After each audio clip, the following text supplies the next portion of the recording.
We're recording, aren't we? We are 100%. He loves doing that, man. Ese Nacho What's happening, my in brother? the motherfucking building, man. Congratulations for everything you've done thus far. Thank you for joining us. Yeah. Can we get a big round of applause for Nacho, man? I feel like we've got to have a big round of applause for Nacho, man. I like that. That's Ese cool. Nacho Oficiali in the Thank you, building. everybody. Appreciate My it. man. To that guy up there, salute.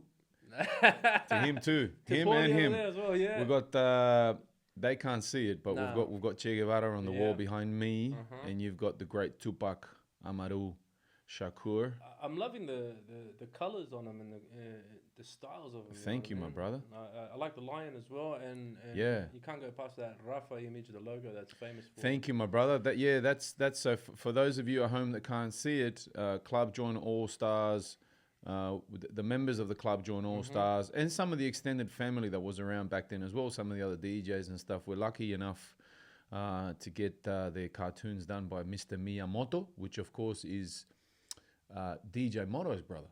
So okay, shout out to him.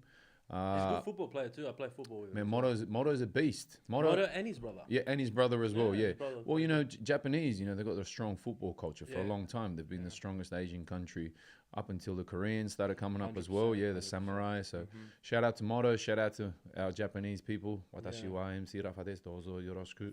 I can know konnichiwa and That'll do. That's good you enough. know what I mean? And a Japanese player that I actually admire was his name Shansuke Nakamura.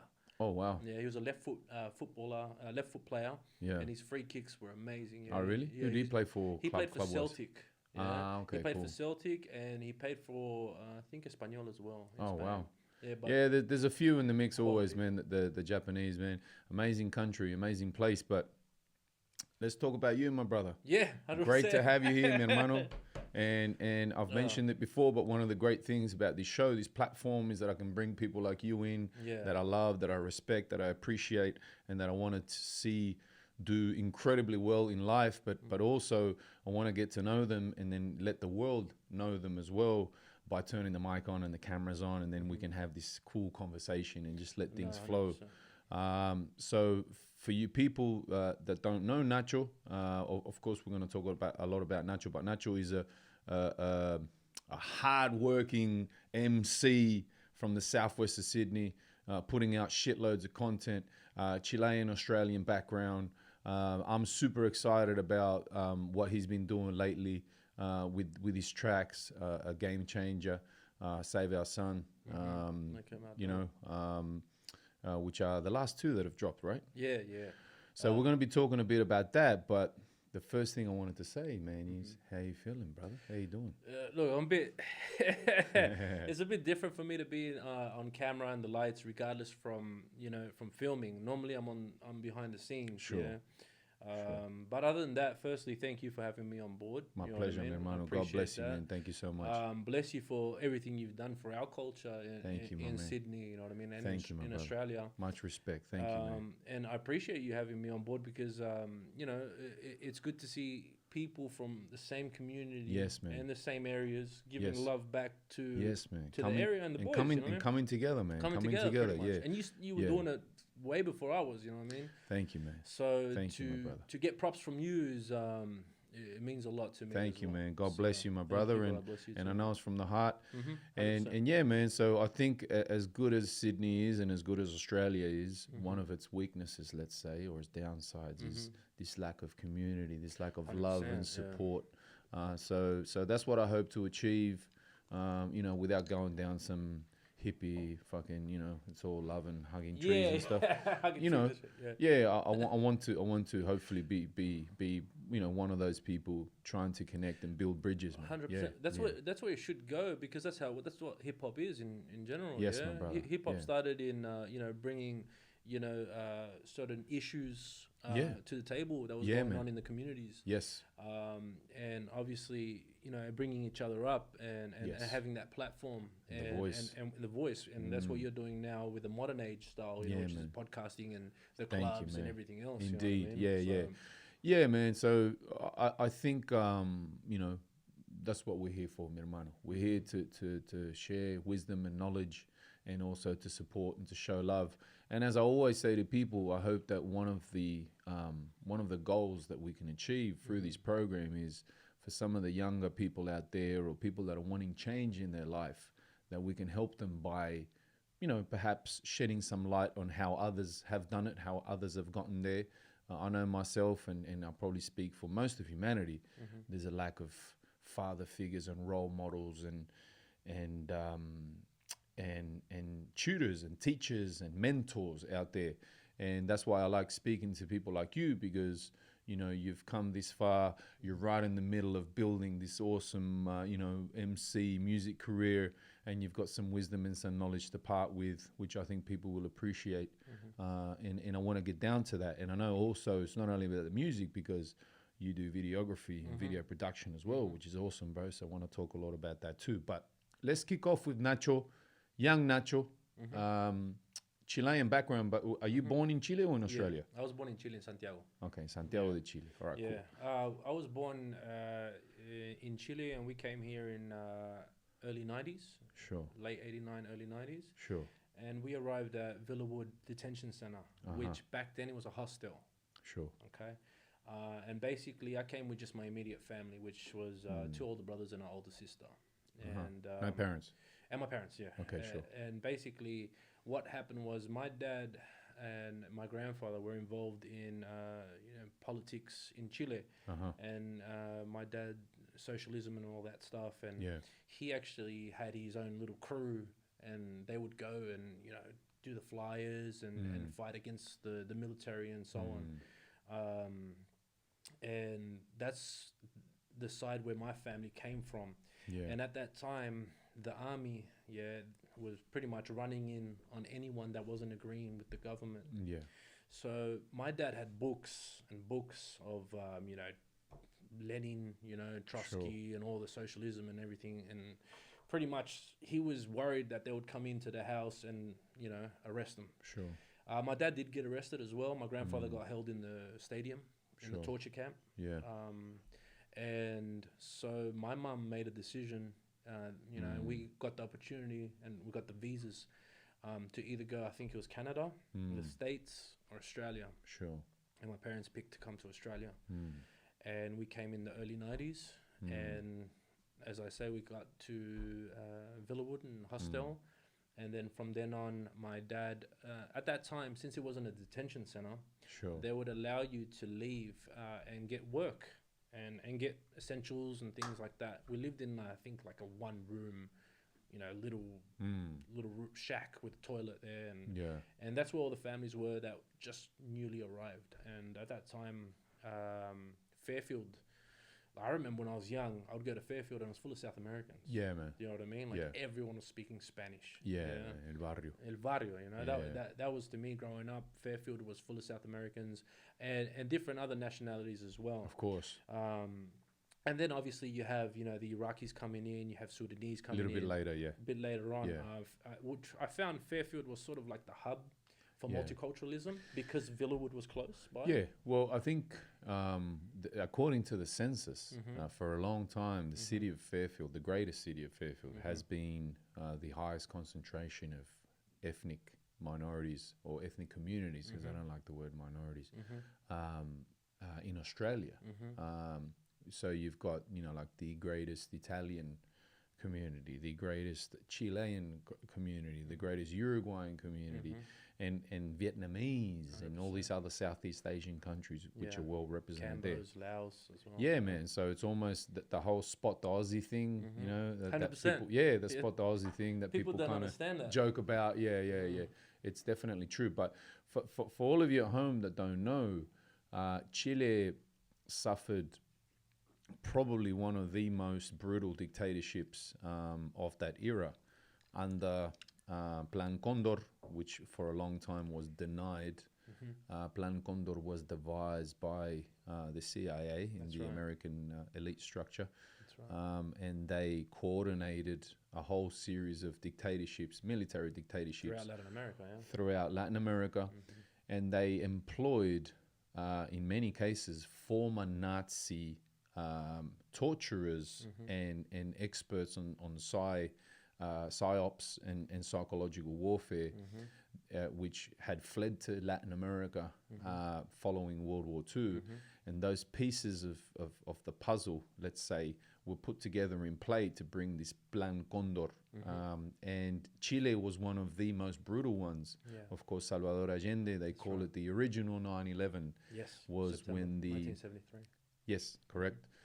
September 11, 1973, the democratically elected president of Chile, Salvador Allende, which of course was a leftist socialist, he was overthrown in a spectacular way.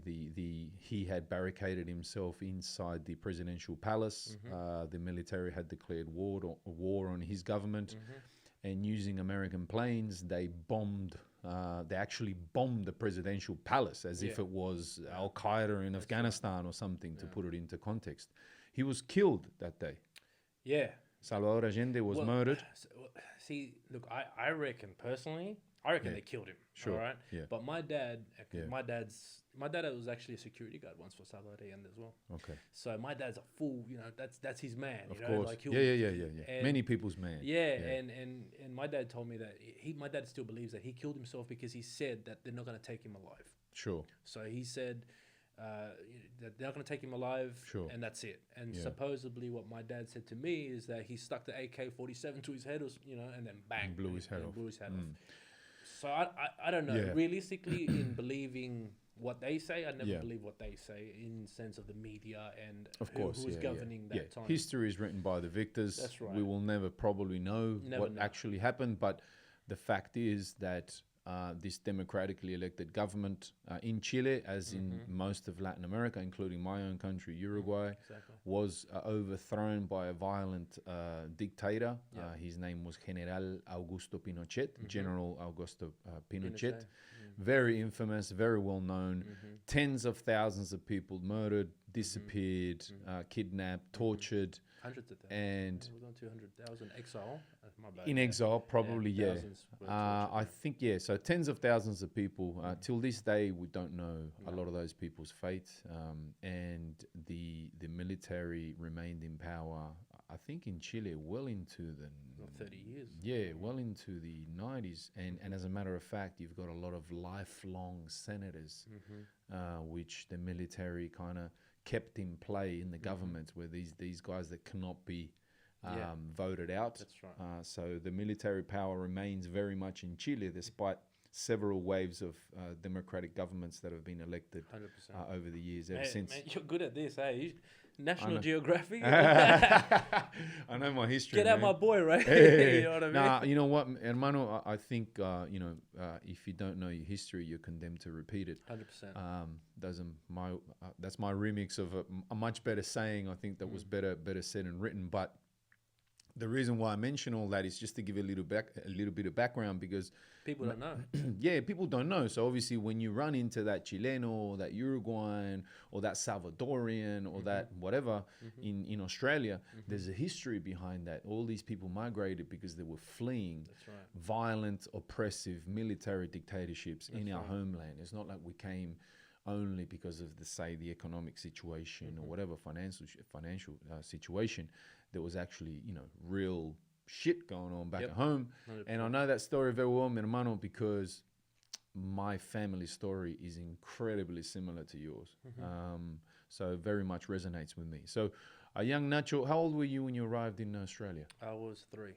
3 years old. Okay, cool. So really, you don't really have memories from Chile per se. No, well, besides me going back, but that's for after. But realistically, no. Okay, I have photos of when we left the airport, and, of course, and that, but I don't. But none of that. No, I don't. No. I didn't actually get to experience that, even though I was involved in that, in the sense of as a kid, my mom had me in the pram, and there was issues going around. Of course. But no memories. No memories of that. Yeah, and perhaps. Probably even thankfully, because 100%. So you were immune to all that. So you come to Sydney. You land in Villawood out of all places, and then where do you guys sort of settle down, and where does your upbringing begin? Primary school, high school, what was all of that like for you, man? So basically, after the hostel, my dad ended up. My dad always worked as a cleaner. When he got here, and he would pull off. He had 3 jobs at one time. My mum as well.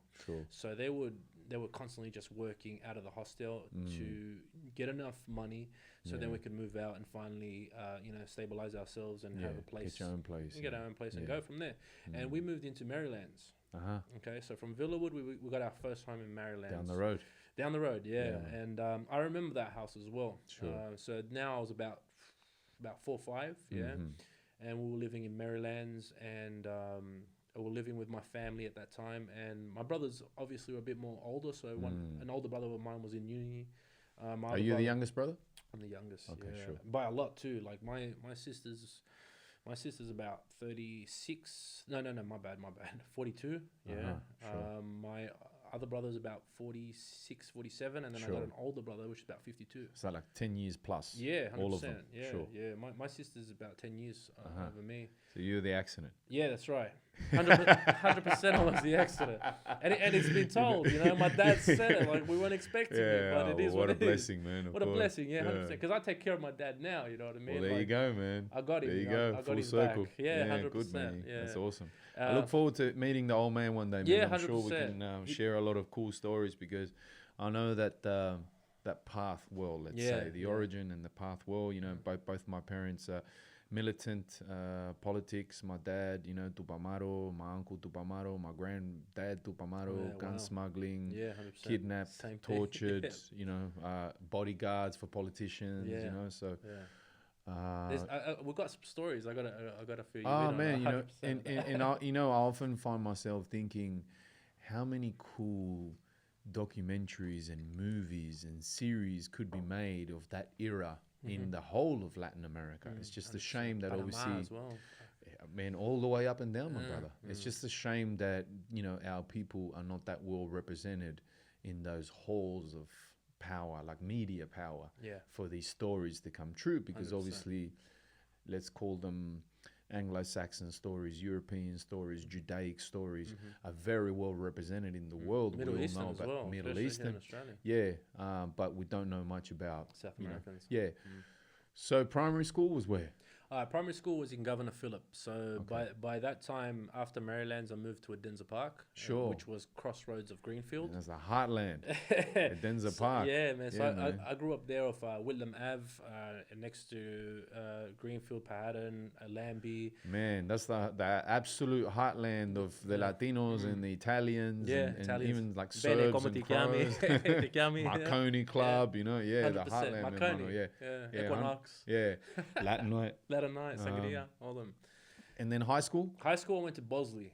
Bosley Park High, the black and white, right? I went to Bosley for a bit, and then I had some troubles at school, so they wanted to put me into Candyville Tutorial. Yeah, but I decided not to go to Candyville Tutorial after that. I dropped out in about early year 10. I didn't get to finish year 10. Sure. I had a problem in school, pretty much. I didn't find what they were teaching me interesting, I didn't want to be there, straight out. And my parents were working, 2 jobs at the time, so they couldn't keep track of what I was doing. Sure. So I wouldn't go to school that much since it was down the road. I'd stay home, kick back, and then jigging and shit. Yeah, and they used that against me and saying, "Well, you haven't done this and this and this, so we're gonna have to make you repeat." So I didn't want to repeat. I didn't want to be with the younger year 2 and then be hanging out with the young cats. So I was like, I decided to start working. Sure. Yeah, and with school, I moved into timber flooring. But that was just I was 16. Fresh out. I was earning about $15 an hour. Cash jobs and stuff like that. I mean that story, that's the Australian almost story, right? Drop out in year 10 and get to work, and fortunately we live in one of those countries that you can still do a bit, free trades and stuff like that. But Bosley Park, man, I'm from that heartland as well. I went to Westfields, but shout out to all my people from Bosley Park High, my generation. I played football with a lot of these guys, James Zera, Dusko. Willie Ortiz, man, shout out to the Ortiz family. I know my boy Mauricio, who recently had a baby, man. Shout out to you, my brother. They're from Chile too, the Ortiz brothers and the family. I know from back in from El Barrio, man, for sure. So initially, just your typical kind of 9 to 5 shit, whatever you could get your hands on, just hustling away, right? Just trying to make some money and blow it on the weekends. That kind of vibe, no? Yeah, well, at first, realistically, I dropped out of school, and then I had a friend of mine that, he used to, you know, bag up some greenery. Uh-huh. You know what I mean? And Yeah. basically, I thought to myself, I watched Scarface, I watched all the movies. Of course. So I was like, you know what? I wanted to make some paper outside of what I was doing. Yeah. And before I started working, I started running the ball up on a bike and tennis and things like that, going around and. Beautiful. And so that was my introduction. So mixed leaf, baby spinach, lettuce. Like yeah, you know what I mean. Wow. I was you know, farming and and fresh produce. But you know what I mean. I was a kid, you know. Of course. I'm everything I say on this podcast right now. I am totally different, and I've learned so much from my youth, and it's made me who I am now. Disclaimer right there, people. You know what I mean. That's so. Right. Everything I speak about realistically is past and present, and I can't remember if it's look, man, true or not. You know what I mean? But man, it is what it is. you know, I can tell you exactly the same thing. I remember I had a house about 2.5-3 blocks from Westfield Sports, and I remember running home because I was a good student, or good enough for a long time at least. I used to ask for early notes, and I'll run home before the bell, open up my bedroom window, and get all my shit ready, because literally high school would finish, and boys and people would start coming around, not only from my school but from all the other schools, and it would just be like ding ding ding ding ding. See you later. So you had like a food truck coming out of your room. Yeah, almost, yeah. The funny thing was that I can't call myself like, it wasn't even about making money. It was just kind of like something to do, and also a way to fund our own use, because we were smoking a lot of weed, you know, on the weekends and house parties and shit like that. That's right. So no, far from a major operation. I'm not going to be like Rick Ross and pretend that I was some big fucking baller, you know? No. I was the same in that sense. For me, as a kid, it was more of an ego thing. Yeah, dumb shit. Just something to do because that's what was around at the time. 100%. And I was on a bully piston. And I used to ride, you know, the chrome bike with the pegs and stuff. And it was handy, you know? And then roll out. But that was funny. I had some stories. I even told my mum, you know, I go, one of the older boys is coming to pick up some money, you know, and if you can hand this to him. And my mum was cool, you know. My mum always dedicated herself to working and things like that. She really wouldn't get so caught up on things that I would say to her, you know. Yeah. And she was like, "Oh, well, whoever this person is coming, do you want me to give him some empanadas?" Yeah. I'm like, nah, God it's all right.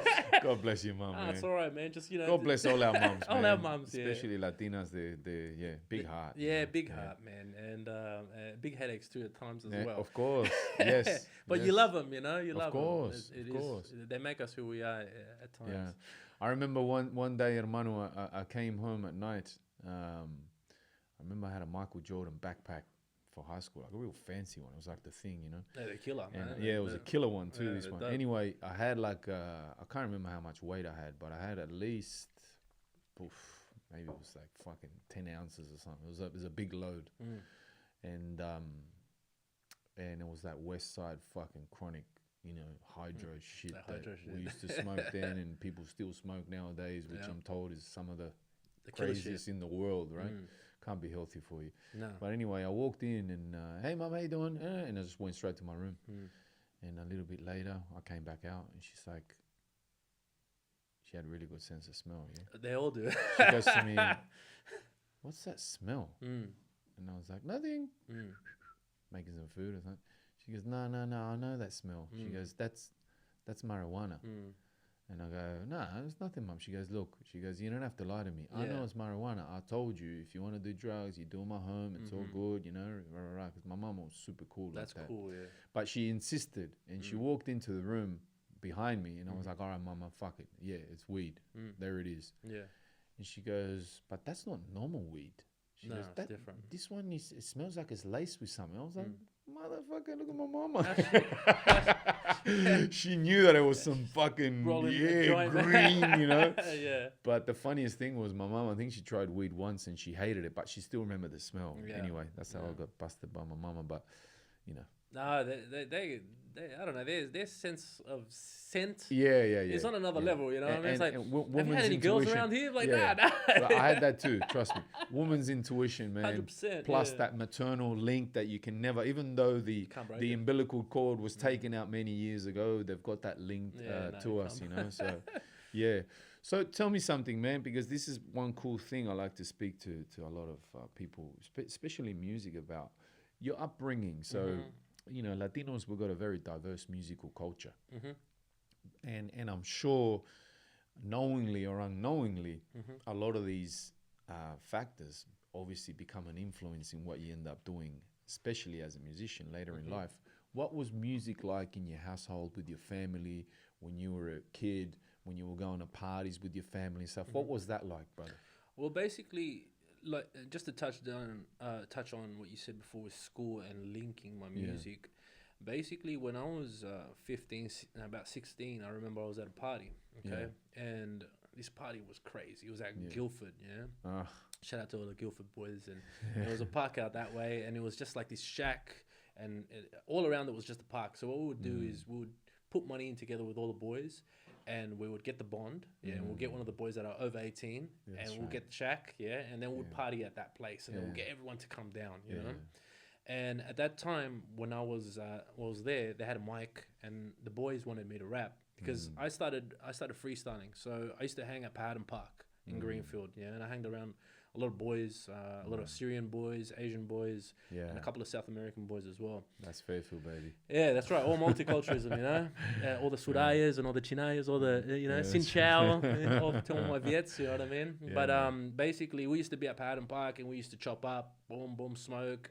And for me, I don't know how, but I started freestyling. I started learning how to freestyle.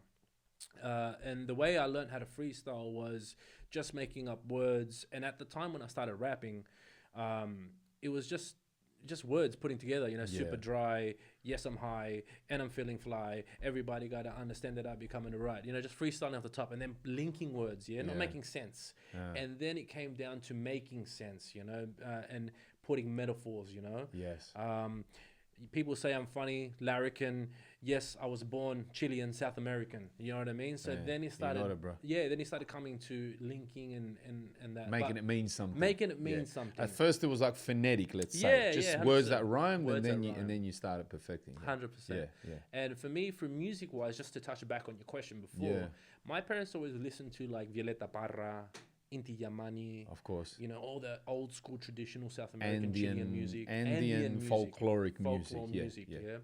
And I remember in 98, 99, I was in year 6, and Coolio's Gangsta Paradise, you know what I mean? All those tracks started coming out, Genuine, and then you had Pony. You had Park, All Eyes on Me, Snoop Dogg, and one of my boys, he lived around the corner. Shout out to Dayton, Flex City Fitness. He's a bodybuilder now. But back then, he just had all the new tracks, the DPG, Park, Dr. Dre, everything. There was always that guy that had all the CDs. Did he have a killer system as well? Yes. Yeah, that's where I got my systems from, everything. And he had the pack of CDs, the Red Man, Method Man, everything, and I was just like, I had a source of music, and everyone. So then he influenced everyone around us in that neighborhood on my street.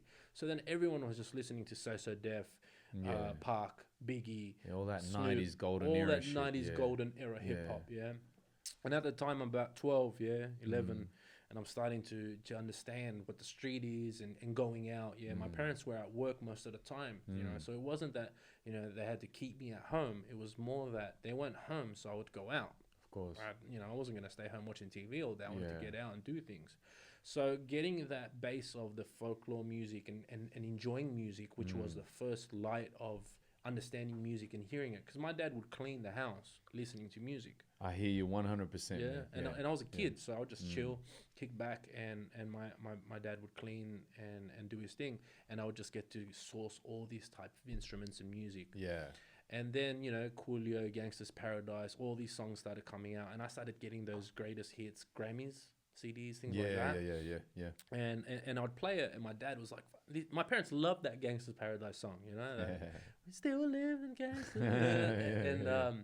And I used to play it. And my parents encouraged it. They were like, yeah, this is mad. They didn't understand it. You know what I mean? They just understood how the music was made, And other than that, getting the source of hip hop from the people around me, and then getting the source of music, and then as well my grandfather, who passed away, I never got to meet him, but my dad's mum, he actually used to play the guitar. He used to go to the pubs, in Chile, and he used to play them. And basically, it's in the blood. Yeah, it's in the blood, I think. Yeah. And so hearing all that sorts of music from our motherland, and then hearing the hip hop side when I was starting to grow up, that sort of gave me the edge of understanding of music. Sure. And then I started freestyling, learning how to link words together, and then it slowly came into something. So now back to that party, Guildford, G40, that area, and basically Lovo. Man. Shout out to Lovo. Shout out to Lovo. He got invited from a couple of other cats that I knew to come to the party, which I knew as well. And basically, they met him at Canleyvale. He's wearing a Chilean jersey, and he just came fresh from Brisbane. So he just came fresh from Brisbane, and their boys saw him with a Chilean jersey at one of the train stations. They're like, "Come chop it up with us, because you're Chilean, and we've got South American boys." And then they brought him to the party. So when they brought him to the party, I was the only rapper there. You know what I mean? Like, everyone knew me as the rapper there. And then he comes, and he was a rapper from Brisbane. And we linked up. And he was older at the time. Mind you, I'm 15, Lovo was about 21 at that time. Big gap. Big gap. Massive gap at that age. Massive gap. But I matured really quickly. Even though I was young, and even now I look at myself and I'm like, this guy's a young cat, but Lovo at the time was 21, big age gap between 15 and 21. Yeah, fuck yeah. And Lovo told me, hey man, you should start recording. Have you thought about recording? And I was like, well, I've never recorded in my life, If anything, I know how to freestyle, I know how to rap, but that's all I took it as. And no one has ever actually said to me, hey, you can take do it something seriously. Take it serious, do something with it. And other than that, we linked up. So what happened was, with one of my homeboys, Sancho, he was one of my best friends, and he still is to this day. He ended up clicking up with Lovo, and then Lovo was like, hey man, who was that guy? And he's like, Nacho. He was Nacho, he raps. He's like my cousin. He's like, all right, give me his number. We'll link up. So then Lovo ended up hitting me up to do the music, and that's how it started for me, for music and recording. And I remember one of the first times he gave me a call and he said, meet me at Canleyvale. And I was like 15, So I head to Canleyvale, and I remember sitting there just waiting, with a pen and pad, and so we could get some music done. And that time the heroin epidemic was really heavy in the area. And I didn't know much about it because I was a youngster. And I remember, still to this day, I sat down and I had this guy come up to me and looks at me and he goes, can you get? And I'm like, what do you mean, man? Like, you want some weed? Or he's like, nah, can you get gear? And I'm like, gear? And I'm like, what the fuck is gear? Yeah, what the fuck is gear? And then I was like, I just stayed quiet. I go, nah, that's cool. So then the guys left off. And then I was like, So then I got into the car and Lovo come pick me up. And I hit up Lovo. I go, bro, this guy was just asking for some gear. And he's like, oh, yeah, fair enough. And I'm like, gear. And he's like, heroin, I'm like, okay, here we go. Because Canleyvale and Cabral was stacked with heroin. Of course, man. That was the mecca. Yeah, and most of the cats around your age, the boys that were a bit older, that was gear area, like heavy. Heavy. They got hit with gear hard. And Mano, for those people that don't know, you can go to Cabramatta today and it's a bustling, almost like its own city almost, without any high rises, but it is packed and it's all about the food and the fresh produce and all of this. But 100%. Back in the day, people would avoid catching the train to Cabramatta. They would get off Canley or even Carramar or whatever to avoid having to go into Cabramatta, because Cabramatta was heavy with junkies and of course the dealers and everything that brought with it. At the time, I remember 5T, which was like the big Viet Asian fucking gang, the biggest thing really. They had that shit on lock. And it was just it was the epidemic, man. It was the heroin epidemic, and that's what was prevalent out those ways. And you would catch the train or drive there, but mainly catch a train because that's what we used to do. And you would walk around and you would see fucking zombies, junkies looking to get on, and then the sus cunt hanging around the corner or at the pub or whatever. And that's how it used to go down, man. And for a long time, that's what Cabramatta was. It was like the drive-through fucking heroin spot for a big part of Sydney. That's right. So yeah, my brother, please continue with the where you left with off. with the stories Yeah. of the area. And basically, as you say, like that era, they went through that whole heroin epidemic. Yeah. I didn't get to go through that era because at the time when I was coming out. it was when I was growing up, it was coming out. Yeah, That's right. yeah. And they were cracking onto it hard. And I think about that time they were cracking onto it, and then slowly drifted off to Liverpool. Yeah. Yeah, because Got pushed out. yeah, that's right. It got all pushed out. And I remember we would drive past in Cabra. There was prostitutes on the street. Oh man, hell yeah, yeah, everywhere. yeah. And Fiends. the fiends, and the certain guy that was chilling at the bus stop. You would look at him. He would go. Yeah, and of you course. would know instantly All that shit. Yeah. that he had. So me, I'm a youngster. Yeah, I'm 15. I didn't know much about heroin, coke. I didn't know much about drugs. The only thing I knew about was smoking weed. Yeah. I actually smoked weed when I was 12. Wow. Yeah, which was the homeboy that had the CDs. Yeah, he actually typical music, he, weed goes hand in hand. Yeah. And I was in year 6, you know. So for me to smoke weed in year 6, that feeling was like, I've never felt anything like that. I'm a kid. You know, that I look at it, like I look at some of the boys' kids and they're 12 years old, and I would never think of passing them a bong and going, here, have a hit. You know what I mean? But at that time, I took a hit and I got smashed. Yeah. I'm with 2 other boys of mine. And one of the other boys kept eating ice cream. You know, munchies. Munchies. And then I never seen this until this day, like this exorcism, yeah. We had the Franklin's ice cream, which had the brown, the white, and the pink. Napolitan one, yeah. Man, and he smashed it, yeah. And then next thing he's like, oh, I don't feel good, you know. Duh. And I looked at him and then, blah, oh, wow. full exorcist, bro. You know what I mean? Okay. But this is when I'm 12, so this is my understanding of drugs, yeah. So I go, okay, you can't eat too much when you smoke a weed, yeah. and then if you're gonna play with anything else, it's gonna be a bit more serious. You'd expect it, yeah. That's right. So now I got picked up by Louisville. We go to the studio, yeah, and we actually started recording on that 4-track. Oh, okay. Okay. And for people that don't know, it's not the computers weren't around at that time. Yeah, very little influence. This is 2002. Yeah. 2001, 2002. Yeah. So the way we would record is you would only have 6 takes. Yeah. Okay. So it must have been a 6-track, I think. You had 6 takes. So you would have the main verse. Yeah. And you would have your ad libs. Yeah. And then actually 2 main verses, 2 ad libs, and then 2 shit talking. You know, whatever. Whatever you gotta do. And that's how we would record. So we would find some instrumentals, and at that time we would find midis. Yeah. MIDI beats, and start recording on that, you know, and that's when I started first time actually lacing bars. I didn't understand what bars were. Yeah. So for people that don't know, bars is like the one. Yeah, that's right. 2. Yeah, it's a four times. That's right. So I didn't know what bars were. So then he showed me how to write bars. That's right. And then through freestyling and then linking words and then starting to write, I started to become myself as an artist. Yeah, I mean, so at the time you're getting yourself involved, let's say, in the music, I was probably at the peak of the La Familia run. Look at that, bro.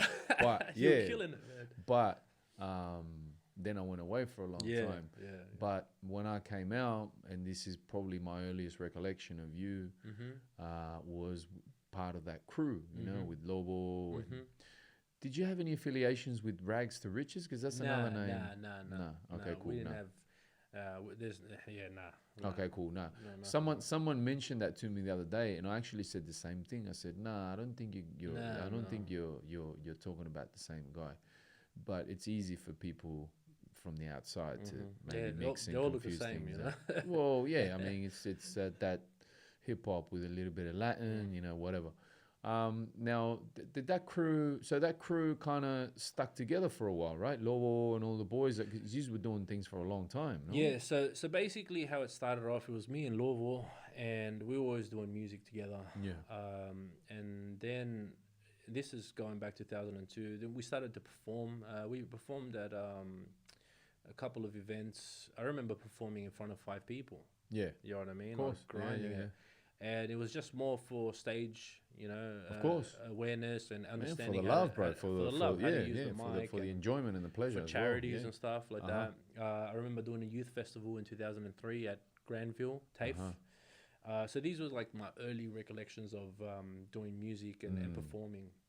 And we've been together ever since. So that just shows the loyalty. Yeah. That's awesome. That we've had amongst each other. Did that crew have a name? Howlin' Funk. Howling Funk. Yeah, that's right. We first started off with Shogun Records. Yeah, that was Louisville's thing. And for me, I was a youngster, so I was just always going with the flow. I was going with the flow. Yeah, I wasn't calling any shots or doing anything. I was just learning. Yeah, and happy to be there. Happy to be there. Yeah, happy to be part of what was going on. Yeah. And Louisville was pretty much running the ball up a lot. You know what I mean? And other than that, since he was running the ball up, he sort of just gave me the idea of what was going on and what to do. Direction. And then pretty much I went with the flow from there. Awesome, hermano. And other than that, I worked with another crew as well with my boys from MDGs. All right, so they were like the sort of like the gangster tip to the Latin music that we were trying to do. What area are they from? They were from out west, so Blacktown, pretty much. Okay. Yeah. Non-Latino. Yeah, like the Salvadorian as well. Yeah, so cool. The Never heard of those boys. Yeah, the boys. No disrespect. No, you would have saw them all the time at Tequila and things like that. But, but you know, you're doing your thing. So like Elevate and those guys. Nah, so Elevate was with us. Yeah, I thought so. Yeah, but a couple of the other boys, the bold-headed boys, the tats and stuff like that, were doing other stuff as well. Yeah. And pretty much from then on, that's pretty much the main two crews that you were involved with. That I was involved with doing music. Yeah, and you guys really emulated the Chicano culture and look and the ethos, right? Which is a worldwide thing. Let's face it. I'll touch on that. Well, basically, for me growing up, this is in presence of hip hop, because I remember when I started listening to hip hop, and I remember someone said to me, "You can't rap. It's an African American thing." We just had this conversation the other day. Only blacks normally would do hip hop. Yeah. And to me, I was just like, oh, okay. Well, Orishas I was listening to Orishas at that time, and somos Latinos. So that's coming out. I'm like, that's contradicting what I'm saying. This guy's a Latin, and he looks black too, so he's Cuban, obviously. So for me, that was, understanding a bit of hip hop, but realistically, the first person that made me change my whole point of view was Eminem. Sure. Okay, so when that whole Slim Shady, hi, my name is incredible. What? All that came out for me, it was like, Dr. Dre's, there's no color in music. You just got to do killer tracks, killer music. That's it. And then as I started listening to Eminem, and I went through the whole African American LA West Coast style and a bit of New York. Yeah. Then I dabbled into Latin American rappers. Sure. Yeah. So this is Crooked Stilo, which are Salvadorians. Yeah. SPM. South Park Mexicans. Okay, and then Little Rob, Mr. Shadow. Little Rob. We had the whole Low Profile, all this Chicano base as well, because it was from LA. Of course, so West Coast. So they ended up, since they all, regardless, there was Mellow Man Ace. He was Cuban. All the way back, yeah. He was in the Chicano rap team because they called it Chicano rap, is taking that name from the LA Kid sound. Frost. Even Cypress. Cypress Hill. Yeah, of course. You know what I mean? Psycho Realm. Yeah. So these are guys that I started listening to. I really, at the time growing up, I never liked to call it Chicano rap because I understood what Pun said. And I remember I watched a documentary of Big Pun, and Big Pun said, I'm Latin, I'm Puerto Rican, but I'm not a Latin rapper. I'm a rapper. I just do hip hop. Exactly. You know what I mean? You don't have to actually... put me in a genre. I think naturally we all pigeonhole. We kind of classify people into different segments and genres. And, there's probably a negative side to it, but generally speaking, it's just a way to kind of describe a sound or whatever. Some people take a quite a negative thing to it, like, these kids are Chilean while they're trying to look Mexican, or these kids are Salvadorian while they're trying to, be Mexican Chicano rappers or whatever. 100%. And I guess what I would say to that is, humanity, our history is always emulating and looking up to and learning from and assimilating all these different cultures from all over the world. Why can't kids dress like and act like and sound like someone who's from somewhere else? I mean, like we've been doing that with hip hop for a very long time. Yeah.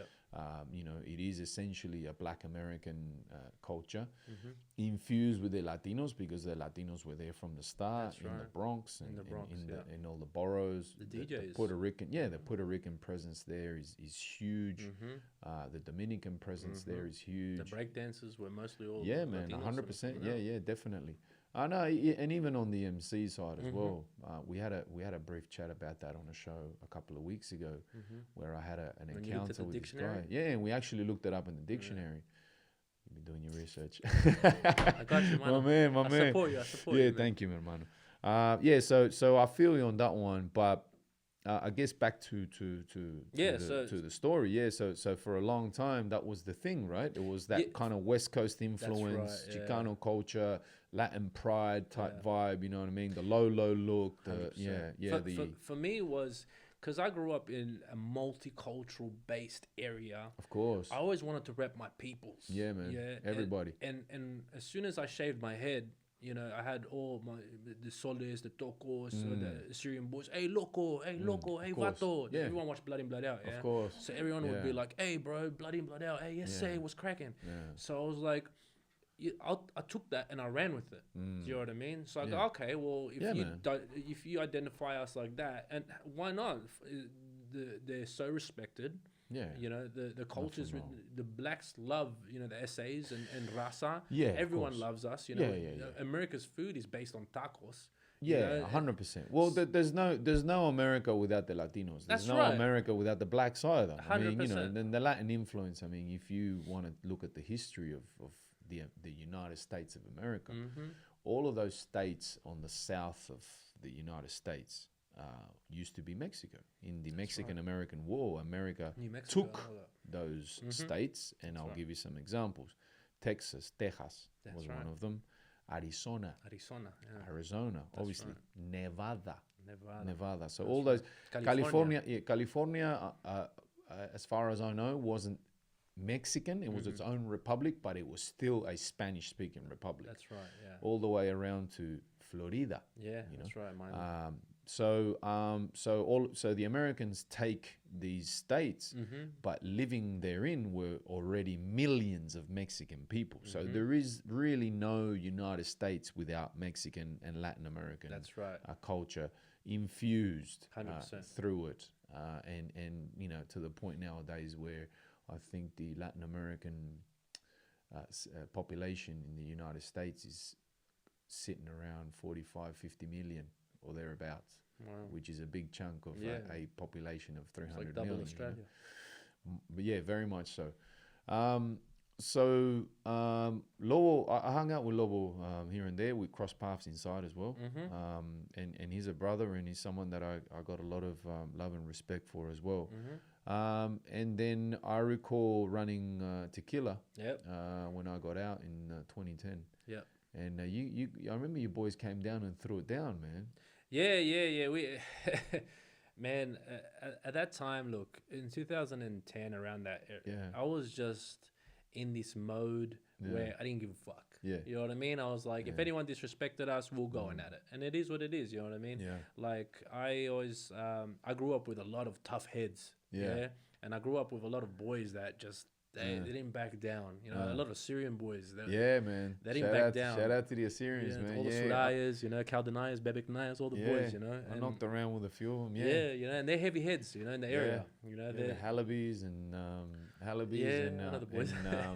a lot of the Assyrian kings back in the day, they used to hold it down. Yeah, they had to. Yeah. That's a gun photo, man. Yeah. I was lucky as Chico's cousin that took that photo, which is Chico's in the back as well. Yeah. But thank you for giving us that opportunity as well. Man.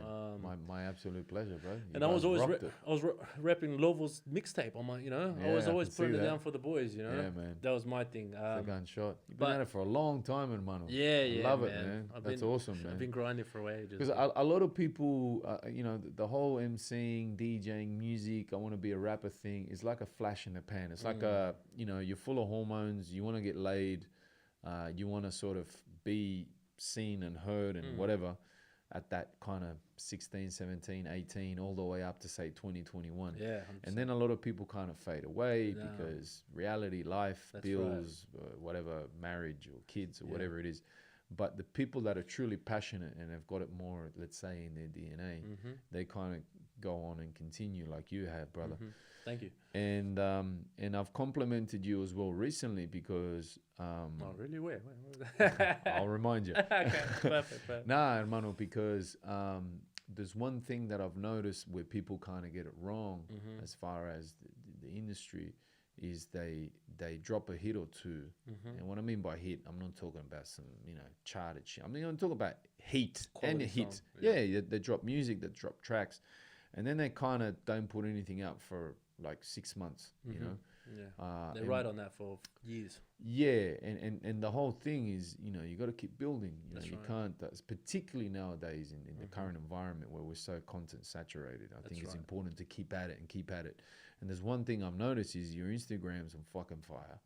You're always dropping verses. You're always dropping songs. Clips from the video clips and upcoming and stay tuned and coming soon. So I'll give you a lot of credit for that, man, because that shows passion. That shows a dedication. And also for you fucking haters out there, that shows that you got real plans and intentions to be making moves. You get what I'm saying? Yeah. Like realistically, in the sense, for me, I got stuck in the sense of the music, so I always thought I had to put it down for my people. Yes, that responsibility. Right? Yeah, I feel you. In my area, there was a lot of Latins that I knew. They were fucking bitches, man. Like, big time. They would type of guy that would go with your and they would go. Say for instance, you had a girl, they would switch your back. They would go for your girl. Talk shit behind your back. Yeah, I hear you, bro. You know what I mean? All these fucking. Bitching and shit like that. And I'm not like that, if I got a problem, I'll say it to you. And we handle it ourselves. I don't have to go and do all this chismoso stuff, capuchento and talk. There's a bit of that, man, unfortunately. And that's just in the older generations as well. Like if you see Colo Colo used to start with a fucking like this in Fairfield. Now Colo Colo's like this big. You know what I mean? Unfortunately, there's a bit of that, man. There's that South American thing where there's a bit of hatred too. You know what I mean? I think that's not particular or exclusive to Latinos. I think every community, unfortunately, 100%. Suffers that. But I hear you because I often found myself quite frustrated as well, and I with still do till this day. Yeah, 100%. Because I can't talk about other races. I can only talk of what we know. Your own people. Yeah, I hear you, bro. I'm on the same boat, man. 100%. So I had all these, I always knew all these cats that always were talking smack about people. Or just doing some disrespectful shit. And just because we would call them on it, and would pull them up on it, made us the bad guys. You know what I mean? Like, sometimes you handle things differently. Yeah. And we handled things in a certain situation of how we knew how to handle it. Of course. And obviously things have happened in the past, a couple of boys have been arrested, done a lot of jail for things. I've been fortunate enough to not have any problems in the sense of getting arrested and doing jail. I haven't done any jail. But I have been arrested and been charged, but charges have been dropped for things because they couldn't prove it. Yeah, they couldn't prove it. Realistically, they couldn't prove it. When I was 16, with a couple of the boys that you might know as well, I got done with armed robbery charges. Okay. And basically, it got dropped in court because they couldn't prove what was happening. And they were showing me pictures of people, I didn't know them. You know what I mean? But it is what it is. You know what I mean? Of course. So I went through that period as well. But I was lucky enough to never get pulled up or get charged and go to jail. Yeah. Most of my friends all around me though did jail. Yeah, that's probably your guardian angels, man, working overtime, to keep you I was out lucky of all in that sense, shit. Because a lot of the boys I could start speaking of and dropping names right now, and they're all mostly my good friends. Yeah, and they've done heavy wax. Yeah, but I was lucky enough to not serve time. Yeah, and I'm proud of that. Of course, for myself. Yeah, of course, because I never got pinched pretty much. Man. Yeah, but I was lucky enough to always be a step ahead. And also I can say that I have really good intuition. For some reason, if anything I'm gonna say, I'm not gonna say I'm a hectic rapper, I'm hectic at freestyling, I'm a sick cunt, this and that. No, but I've got good intuition. And I can read people too. So that kept me afloat. And other than that, pretty much back to the topic is, I always felt that I had to rep for my peoples. Sure. As South American Latinos, growing up in Sydney West. Yeah, I mean, I can very much relate. Y La Familia was, immigrant Latino Australian family. That's right. Was primarily, all about that. I think we also came up in an era where there was a big sort of more Latin inclusive. Whereas nowadays you've got Puerto Rican, Colombian, and all these different kind of Genres. Genres and angles, let's say.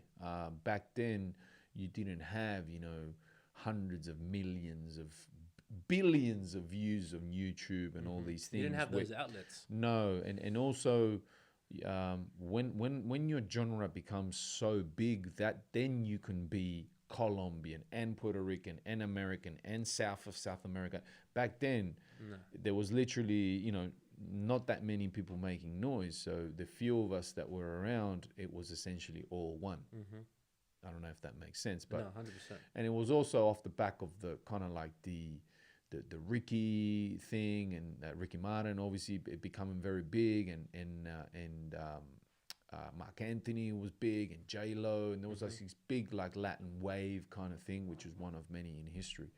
And for us, if you listen to most of the lyrics, I would say primarily, if not most of it, is actually about representing. So I feel very much on that, and I think that compared to other cultures, and by no way diminishing their anything, Latinos, we got this like pride about us. As imperfect as we are as a people and as nations, we've always got this like, Machismo. This machismo, this thing, and I think a lot of it shows also in football. It's 100%. fucking war. It's war. It's war. I mean, me and you are brothers, but if Uruguay plays Chile, which is the next, the first round, game of our rounds, first game of the qualifiers, I hate you, motherfucker. I'm throwing 100%. bombs at you. Yeah, 100%. We're gonna have to catch up, throw it back somehow. That's right. But it's a bit difficult because you guys are good at this. Well, moment, no. Anyway, Chile has come a very long way in 100%. football as well.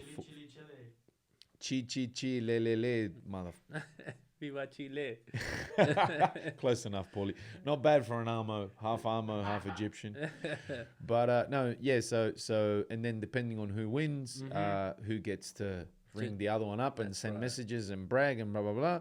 Memes, and then everything. Yeah, if Uruguay loses, I would politely ask you to not message me or call me or speak to me for at least a couple of days. Yeah, maybe a week. I'll get over it in about a week. Yeah. And then after that, we're back to being brothers. Yeah, 100%. Yeah, we cry, we bleed for our shit, man. Yeah, I wish we did for our people. For our people. El pueblo, hermano. Yeah, I wish we looked after and loved and had so much passion for our people as we did for our jerseys. We've sort of lost that, haven't we? If you look back at the music back then, El Pueblo, all those songs, it was always about the community, the people. And so I mean, predominantly speaking, the force right now is reggaeton. Yes. And is it still popping, reggaeton? Reggaeton, as far as I know, and as far as the numbers, it is still the number one music genre in the world. But not by critics' opinions, by the numbers. By listeners. Yes. Okay. Worldwide. Oh wow. And they'd be able to tell that because now they have statistics and analytics. And Mano, in Spotify 1 minute you can do a search and do a comparison thing, and you can find out. And that genre has kept it to the usual kind of subject matter. There have been a few things that have come through, but essentially, I think part of trap Latino is blowing. Of course, now, yes. So I kind of put them together, okay. but yeah, you're right, trap Latino as well, but Latin trap. But they've I think in going big, they've kept their subject matter and their topics and their look and everything, the substance more sort of global and worldwide and whatever. Yeah. But it's a good question. There's not much of that there as there used to be. I think it's generational, like everything else, hermano. I think the world nowadays is becoming a lot more sort of one world in a sense. There's a famous writer, I can't think of his name right now, but I rate him highly. He mentions that the world nowadays is flat. And I'm not going on some flat earth theory thing. Whereas before, you could be a young MC out of, say, LA, and you could be putting stuff out and really on that side of the globe and really kind of building yourself locally, and people will get to know you. That's right. And Nacho could be down here in Sydney. That's right. And you could be also hustling away and doing your thing down here with your little budgets and your whatever and your access to whatever you have access to. Yep. And you both could sort of coexist without even knowing each other, impacting each other, affecting each other, or crossing paths in any way, shape, or form. Yeah. That don't exist anymore. No. Now everything is there for everybody to see. Right, yeah. So if you're going to come, you need to come with something that's going to fight pound for pound with what's going on. What's going on everywhere, because everyone has access to everything. 100%. It's like the Library of Alexandria gone digital. Yeah. So I think a part of that has made us all less from your community, your neighborhood, your identity, and everybody's sort of, that's probably both very good and very bad. Yeah. It's very good because it probably makes you hopefully human first, because I think we all are human first. But also unfortunately, we're losing that community, barrio, los vecinos, the neighbors, you know what I'm saying? That love, that community. And ultimately, that's what humans need to be about. Yeah, there's we're all connected. We're all connected, but there's also a theory that you can kind of comfortably assimilate with and have strong bonds with up to 150 people.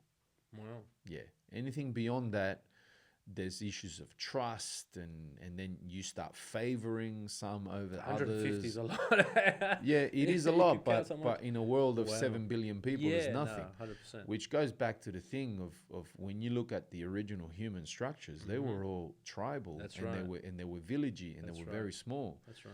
And everything was handled at a local level, you know.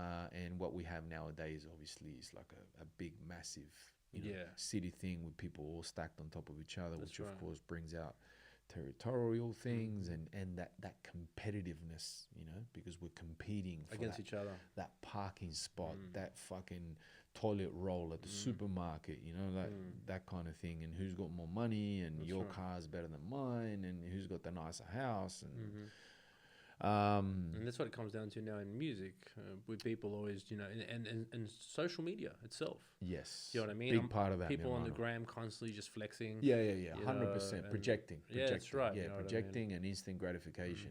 The good, the bad, and the ugly, mi hermano. But there's a lot of good there, and I would welcome everyone, speaking of Instagram, to check out your Instagram, man. Yeah. Ese Nacho. Ese Nacho Official. Ese Nacho Official. ESC Nacho, Nacho Official. And the O sits with Nacho and doesn't go into the official. We're going to have the links up on all of our socials and everything, mi hermano, which is very important for us to make sure that we connect. The world with you and vice versa. Your Appreciate world with us. 100%. That's what it's all about, mi hermano. Bro, your music. Yeah. So you've put out a lot of stuff. That's a lot of years, man. Yeah. See, I actually recorded my first video clip in 2012. And basically that was the start of shooting videos for me. We actually recorded a video clip in 2010 with Lovo, but it never came out. At that time as well, I think I had a broken leg. So I was shooting a video with a broken leg, you know what I mean? And that's another story in itself. We can get to that later on if you want. That was me and one of my boys had a crazy ass night and got into a big into a big blue. Oh, wow. And then I ended up fracturing my tibula. Oh, and then getting pumped as well, you know. Wow. Yeah, man, that was crazy. But I was still standing up for the boys, you know what I mean? I'd hate to be, fight with a broken leg. Oh, nah, man. We learn, you know what I mean? I learn from it. You win, you lose, you come back. I'm not dead, I'm alive, you know what I mean? Yeah. And I keep going, you know what I mean? 100%. That's how it is. That's how I see my life, in sense of before I always used to hold back, Yeah. Even with my music and my rapping, I always held back. Oh, what are these people going to think about? What are these people going to say? And I was always like that. But if you knew me as in person, as my friend and as my boy, I'd never hold back in a sense of that side. But more my music and things that I wanted to bring out, I always held back, you know what I mean? Yeah. And for me... I want to say something real quick, man. It's a very important point. There's this voice that we all have. some people it's very loud. On some people not so much. And I call it the counter thought. It's like every, let's say, positive thing that you think, that you say I want to do or I could do, or should I go for it or not, there's always this fucking voice. Yeah, it's the subconscious mind, eh? Yes, my brother. And it's almost like you're not good enough, you don't have enough time, you're tired, how much is that going to cost, what's these people going to say, you know, your mum, your dad, your auntie, they're going to think it's the wrong thing to do, and ultimately it's your fucking life, man. That's do right. what you fucking want to do. 100%. You only got so many hours. see, this is my mentality now, prior, after I turned 28, 29, but before that, the whole time I was like that. And I think that comes down to as a kid, and I don't look. I love my dad. Yeah, me and my dad are like this. Yeah. But in the sense, my dad, when I was a kid, I loved playing football. Yeah. Yeah. For me and for the Australians, it's soccer. Yeah. But football for me, I loved it. I played for Sydney United as a kid. I would play every day. Skills. There was the thing that I used to do is constantly play football. And I would say to my dad, I want to play football. But my dad, because his mentality has been broken down because the generation behind him, which were my grandparents, broke him down. That's right. Because they were really poor. Yes, my mum. I'm talking like poor. Yeah. Like 7 kids in one room. Yeah, poor. Yeah. And that's it. That's the whole house. And they lived in little poblaciones, in the hoods that we call in Chile. Yeah. So anyway, I think my grandparents and their grandparents and grandparents would have broke them down. Like, you can't do that. You're just going to have to do this. You have to work. You have to work. Study your work. You have to study your work. Yeah. And my dad's like, nah, you got to be a doctor, a lawyer. And realistically, what I've learned, which I will change, you know what I mean, when I have my kids in the future and whatnot. Yeah. But I'm not thinking about that now anyway, because I still got a lot to go for me. Yeah, I want to. I'm not there yet. When the time's right. When the time's right. Yeah. But other than that, I know to empower. Yeah, yes. It's to empower. Encouragement. So it's to change the I can't to I can. Yeah. Yeah. You can be whatever you want to be. You can be whatever you want. You can do whatever you want. Just do it. Who cares? Yeah. Fuck what anyone thinks, man. Yeah. And why are you saying something anyway? Yeah. Fuck it. Mind your own business, bro. Yeah. Let whoever wants to do something, do it. Yeah, I hear you, man. Do you know what I mean? Yeah. So when I was a kid, I told my dad I wanted to play football. My dad's thing, instead of saying 100%, do you want to join more clubs? Do you want to keep training more? Yeah. Do you want more training? You know, what do you need? His thing was, well, there's 16 players in a team, and there's only one of you. So you're gonna be, you're gonna be competing with a lot of other players. Socialists. Fuck, you know what I mean? Yeah, it's that mentality. Yeah, I know. It's not that mentality to, you know what? Fuck everyone. You do what you have to do and be the best at it. So my dad didn't teach me that. Yeah. And my mum as well, because my mum as well was her psychology was broken down as well, because my parents had their feuds, and when I was growing up I had a lot of domestic violence going on in my family. And it wasn't because my dad was an alcoholic or anything like that. It was just my parents clashing. And it was all about money. The drug wasn't drugs, it wasn't pay the bills, ice or alcohol. It was money, paying bills. I paid for this, no, well, how come I pay for this and you don't pay for that? So that was constant in my family. And my parents always had a lot of domestic violence amongst themselves, issues and abuse, and I grew up to that, I'm not doing like a sob story. No. I actually learned from it. Man, you know what I mean? I actually learned from it, and that's not where you want to be. That's not where I want to be. You know what I mean? And I try to teach people that too, in the sense of people that they have kids. I don't even have kids, but I try to say, look, you want to empower them. And I hate to say this, people might. I find kids like a dog, like in the sense a puppy. You grab a puppy, you train them, of course, constantly, and you teach them this is how it works. You shape them, and then eventually you have these dogs that you don't need them on a leash. They can be next to you. They don't jump on people. They don't wild out. They don't bark. They're cool. They're constant because you've taught them that. Well, hermano, it's a long piece of string, that one. Unfortunately, I know we're dabbling out of the whole topic, but we're jumping. This is the topic, hermano. Life is the topic, 100%. My brother. But no, look, it's a consequence of time, lack of time. Yeah. You got to remember, just from what you've told me, and I'm gonna sort of make some assumptions. Your parents working 2-3 jobs or whatever, they don't have time. No. Or energy, because that's the other one. 100%. Okay, cool. Your parents are home, or they were home, or whatever, But when they're home, if they've been working all the time, whatever, what have they got to give? Nothing. Nothing. So that history is unfortunately being repeated over and over and over worldwide, you know, in modern society, because parents, the old model was essentially the father with one job could maintain the family, more or less, and then the mother could look after the kids, do the maybe house things. do the house things, maybe with a second job. And I'm not trying to be male chauvinistic or anything like that, but essentially that's the way it was for a very long time. Right. And with that system, you've always got that parental support, the mother, the father in his own way, in his own time. Yeah. That doesn't exist anymore because obviously now everybody has to do 2-3 jobs just to pay the bills because the cost of living has gone up so much, which is actually the value of money going down, not the cost of living going up. That's right. But you know, that's the consequence of having to work so much to pay the bills is no one looks after the kids. No, so who raises the kids? TV.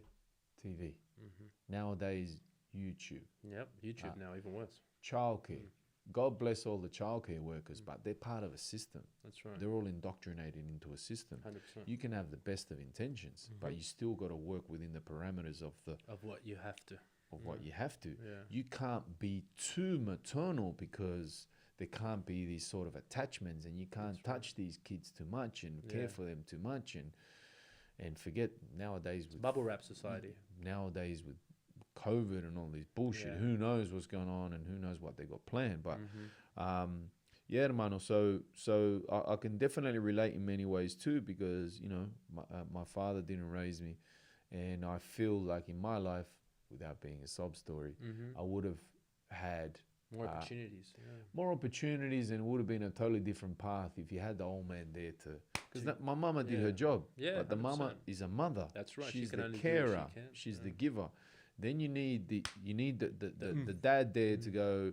Okay, you want to be a professional football player. You got to train. 4 or 5 times a week. You got to do this. Discipline. You got to do that. Push. You know, and that's why you see the achievers or the overachievers of the world. Most of them either had the father pushing them all the way, or their situation was so dire that situation pushed them to go all out. You know, it was either become a pro basketball player or not eat. You understand? Like that kind of black and white shit, you know? And that's where you get like one of the, you know, the best footballers coming out of South America and Europe. And the ghetto, man. The ghettos. Yeah, man, the ghetto. Maradona, Pelé, you know, like all these and bro, the endless list of people, 100%, but so would you say you know, your last couple of tracks that you've done, that's definitely like... Yeah, that's sort of the juice that's coming out of that. So realistically, I've done like my errors in my music, and there's much people haven't heard my mixtapes, or they haven't heard all the old school stuff that I've done, you know. So some people are coming across the stuff that I'm doing now. Yeah, that's right. Current stuff. So basically, I've always just rapped of how I've gone through my years of times of what I was going through at the time, you know. So then when I was going through that whole, you know, Chicano rap style, West Coast, I was out there, I was on the streets, I was doing my thing with the boys, you know what I mean? Like, oh, what's up? We're banging heads, you know what I mean? We had to do what we had to do, and we're doing what we've done. And people out there know about it, you know. People specifically that know me personally know what I'm talking about, you know what I mean? So I don't have to fake the funk. For me, it is what it is. We lived our life and we done what we had to do. That's it. I'm not saying I'm a killer, you know what I mean? But, you know, thank God. 100%. But I didn't have to do it. We didn't get to that stage, you know what I mean? But there's things that have happened that I could rap about that are real things in the streets, you know? Like when I was growing up, back in my area, things like this, they were cheap, in the area, and there were shootings constantly. I lived on William Avenue in the Denzer Park. People can find the facts on that street. There was multiple shootings going on around my area. It was normal. There was drive-bys constantly in Fairfield. So people only talk about it now because now this whole drill thing and people getting, you know, dipped and things like that. But there's been shootings in our areas for years. Like in 2006-07, I think there was like, I think it was 50 shootings in a month. Yeah. Do you know what I mean? Yeah. And only it recently, pops off every now and then. It pops off and it gets real hectic. Yeah, because you know things, people owe money. Of course. Things are going on in the area. Yeah, People don't like who, this and that. What's going on Yeah. now? Obviously, obviously it still goes on because it just happened last month in our area in Fairfield. There was a lot of shootings, but nowadays there's more cameras. You know, they're watching CCTV. So you're doing something here, they're gonna watch you. They're gonna go to these people's houses. They're gonna get surveillance from them, and then they're gonna watch and trail the car all the way back. Of course. Yeah. So now people have to be a bit more on point and switched on. Yeah. But back then, when I was growing up, these things were happening. Yeah. A couple of my boys are shooters that went through that, and things were around, and you know what I mean. People got charged, and people have done their time for it, and things like that. Yeah. But it was normal for us. Yeah. Yeah. So growing up, I learned. I took a bit of that on. Yeah. All the people that I knew, I took a bit of what their lives were going on as well. Yep. And I rapped about it. You put it into words. Yeah. I've never on my tracks have said that I'm going out to kill someone or do anything. I've never done that. No. But obviously, I've always tried to stay really articulate with what I say, because I had that mentality, which what my dad put in me is like, oh, you got to watch this, or you got to watch that. You got to be careful what you say. You got to this, that. You know, that whole mentality of being. Well, I think that comes. That's called paranoid for a reason. Yeah. When you've been persecuted. That's right. You know, 100%, he's got that scar. You know, bro. Is that Paulie? Sorry, man. Was that a chopper coming because Nacho started spitting about the streets, or was that the ride-on lawnmower going around the back like of the chopper. property? I think we're on the ride-on lawnmower. Yeah, sorry guys. So for those that don't know, the studio is on La Finca, which is my home here in Dural, and we're on 5 acres. And a lot of grass, as you could imagine. And this time of year, you basically got to do it twice a week. Not twice a week. Don't say that, man. But it does look like Jumanji, though. No. It doesn't look like Jumanji just yet. No. But literally a week and a half ago, we did it all. So anyway, long story short, I think the ride-on lawnmower. It's the humidity, One of the boys. No, everything in Manus. That's the sun and the rain. Sun and rain, and obviously really healthy soil, which thankfully we have here in the lands. But so the boys, shout out to Moki and my cousin Pupster. I think that they're handling the Husqvarna, the ride-on lawnmower, which is a pretty cool time to switch off and get a little therapy, man. I actually enjoy the ride-on lawnmower. We've only had it for a little while, but. Anyway, we digress. I'll give you a fun fact. I like to actually just smoke a bit of bud and clean. Man, nothing wrong with that, man. Therapeutic for me, man. Yeah, man. You know I think when you're involved with careers that are very about the mind and creating and designing, and I think you appreciate manual labor. Yeah. Because it just allows you to switch off and do. Yeah. So likewise, my friend, like I actually really enjoy things like that where, you know, you're zoned out, man. You're just like doing whatever it is that you're doing in the moment, you know. Paulie, what do you got there, brother? I know you're hanging to play something. Actually, this is not, let's not ask Paulie, because Paulie's done his job, which is to put it up. But now our very famous guest, Nacho. So this is what? So Urban Legacy? Yeah, that's right. So basically Urban Legacy, this is how I got into filming and photography. Sure. So just to give you guys a rundown of what I do besides the music. So, you know, a friend of ours used to record videos of us and stuff like that. And then at the time, he couldn't shoot us because his schedule was busy. But I would watch what he was doing, and he had a DSLR, and he was shooting. So then Lovo, he ended up getting a camera. Just appeared. Just appeared. The camera got, you know, camera appeared, and somehow we're like, hey, you know, let's shoot our own videos. Of course, necessity is the mother of all inventions, 100%, man. 100%. Definitely. Yeah. And then I got my first feel of what the camera was, you know? Which is funny. Okay, I'll tell you a little backstory before we get into that quickly. In year 6 and year 5, I actually used to buy those cameras from Greenfield. Yeah, we used to have a Kodak thing there, and there was the disposable ones. And I would take photos. I loved it. You know, I just liked holding memories. I liked, and I didn't know what I was doing subliminally or subconsciously. I mean, but I was still taking pictures. And then slowly, I always had that idea of understanding of how to frame. There's people who can't take photos. I'm like, fuck, Nah. man. All you have to do is just frame. Idea. Yeah. It's just too frame. much roof, too much floor, Too left, much- right. Yeah, fuck. That's right, 100%. So I got the camera off Lovo, and then we started shooting our own videos. Yeah. And then after I decided to buy my own camera. Yeah. And to do that, I went into a program, from the government, which was called NICE program, which would fund you to go and study. So I done a diploma, in graphic design. Oh wow. Yeah, this is TAFE. This is No, actually, diploma in a college. Okay. Yeah, the government paid for it, and I went and done it. Awesome. This is when I was 29. 28. So my whole period from 15 to about 28. Wilding out, music, constantly parties, drinking, no aim and ambition to have a profession or study something, nothing. Just go with the flow. Just go with the flow. Until I got to about 28, 29, I done a diploma in graphic design, and I got it. I finished it, and this program paid for it. So then by doing that, the only trick was, though, I had to start my own business. Sure. And by starting my own business, I had to start getting a bit of money coming in and creating everything. So I created Urban Legacy. So Urban Legacy for me was, I wanted to start shooting videos, but I wanted to do more of that, real raw footage, of having people with, things on them, tattoos, illegal things, baseball doing bats. Things, all the street stuff, and that's what I wanted to do.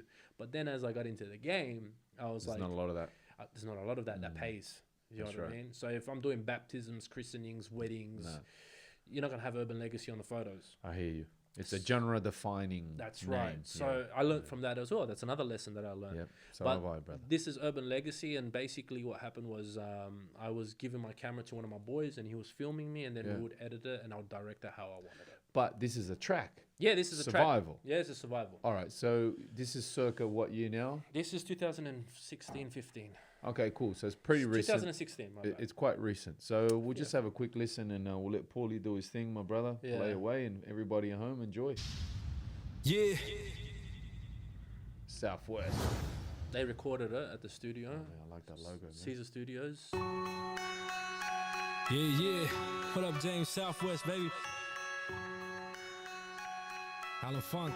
This is pretty much before I changed the Big accent. shout out to MDGs. Yeah. Because I talk a bit about that, the accent thing. I rapped in That's a bit of a American hot accent topic. most of my whole life. Yeah. Much love. Yeah.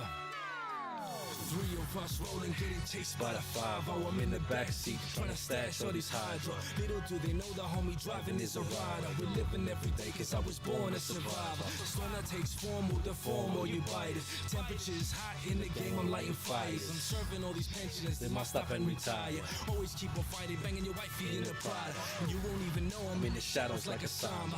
Unseen entity that's causing all the trauma. I was left asleep but I'm awake like Sarah Connor. A gladiator and a terminator. That's your honor. Investigators trying to designate us in our corner. But we gon' keep it moving, we ain't sleeping while we order. Cause we gon' bring the drama, motherfuck you in your quarter. You can't fuck with us cause we be moving across borders. I see the truth, I see the lies. I see the realness in the streets, I survived. Lost brothers cause the way in the streets. God rest all their souls, they finally at peace. I see the truth, I see the lies. I see the realness in the streets, I survived. My brothers are the way of the streets. Hard times of struggle, we gon' make it to this peace. I kick it off, I'ma lay it on the table. South of Sydney, out of city, we always up in the streets and reppin'. Fuck a fake friend, I can smell bacon. You can try to play your game, but your body I'm breaking. When I was growing up, motherfuckers knew what's up. G-side, feel P-boys bad and throw it up. Year 99, growing up in the streets is where I learned to move and hustle with sudayas that creep. Me and Sancho drinking, we be marihuanos, pocos pero locos. Shout out to all the hermanos growing up down in bottles. Bitches be looking like models when I'm rolling with soldados. Moving forward till tomorrow. I ain't stopping, ready to get the game and trap it to the fullest. Ese Nacho, motherfucker, no sugar-coated bullshit. I'ma keep it real, yeah. In the streets, stay hot. We don't talk on the phones, gotta stay ahead of cops. I see the truth, I see the lies. I see the realness in the streets, I survived. Lost brothers cause the way in the streets. God rest all their souls, they finally at peace. I see the truth, I see the lies. I see the realness in the streets, I survived. My brothers are the way in the streets. Hard times of struggle, we gon' make it to this peace. Yeah, that was a little something I dropped in 2016.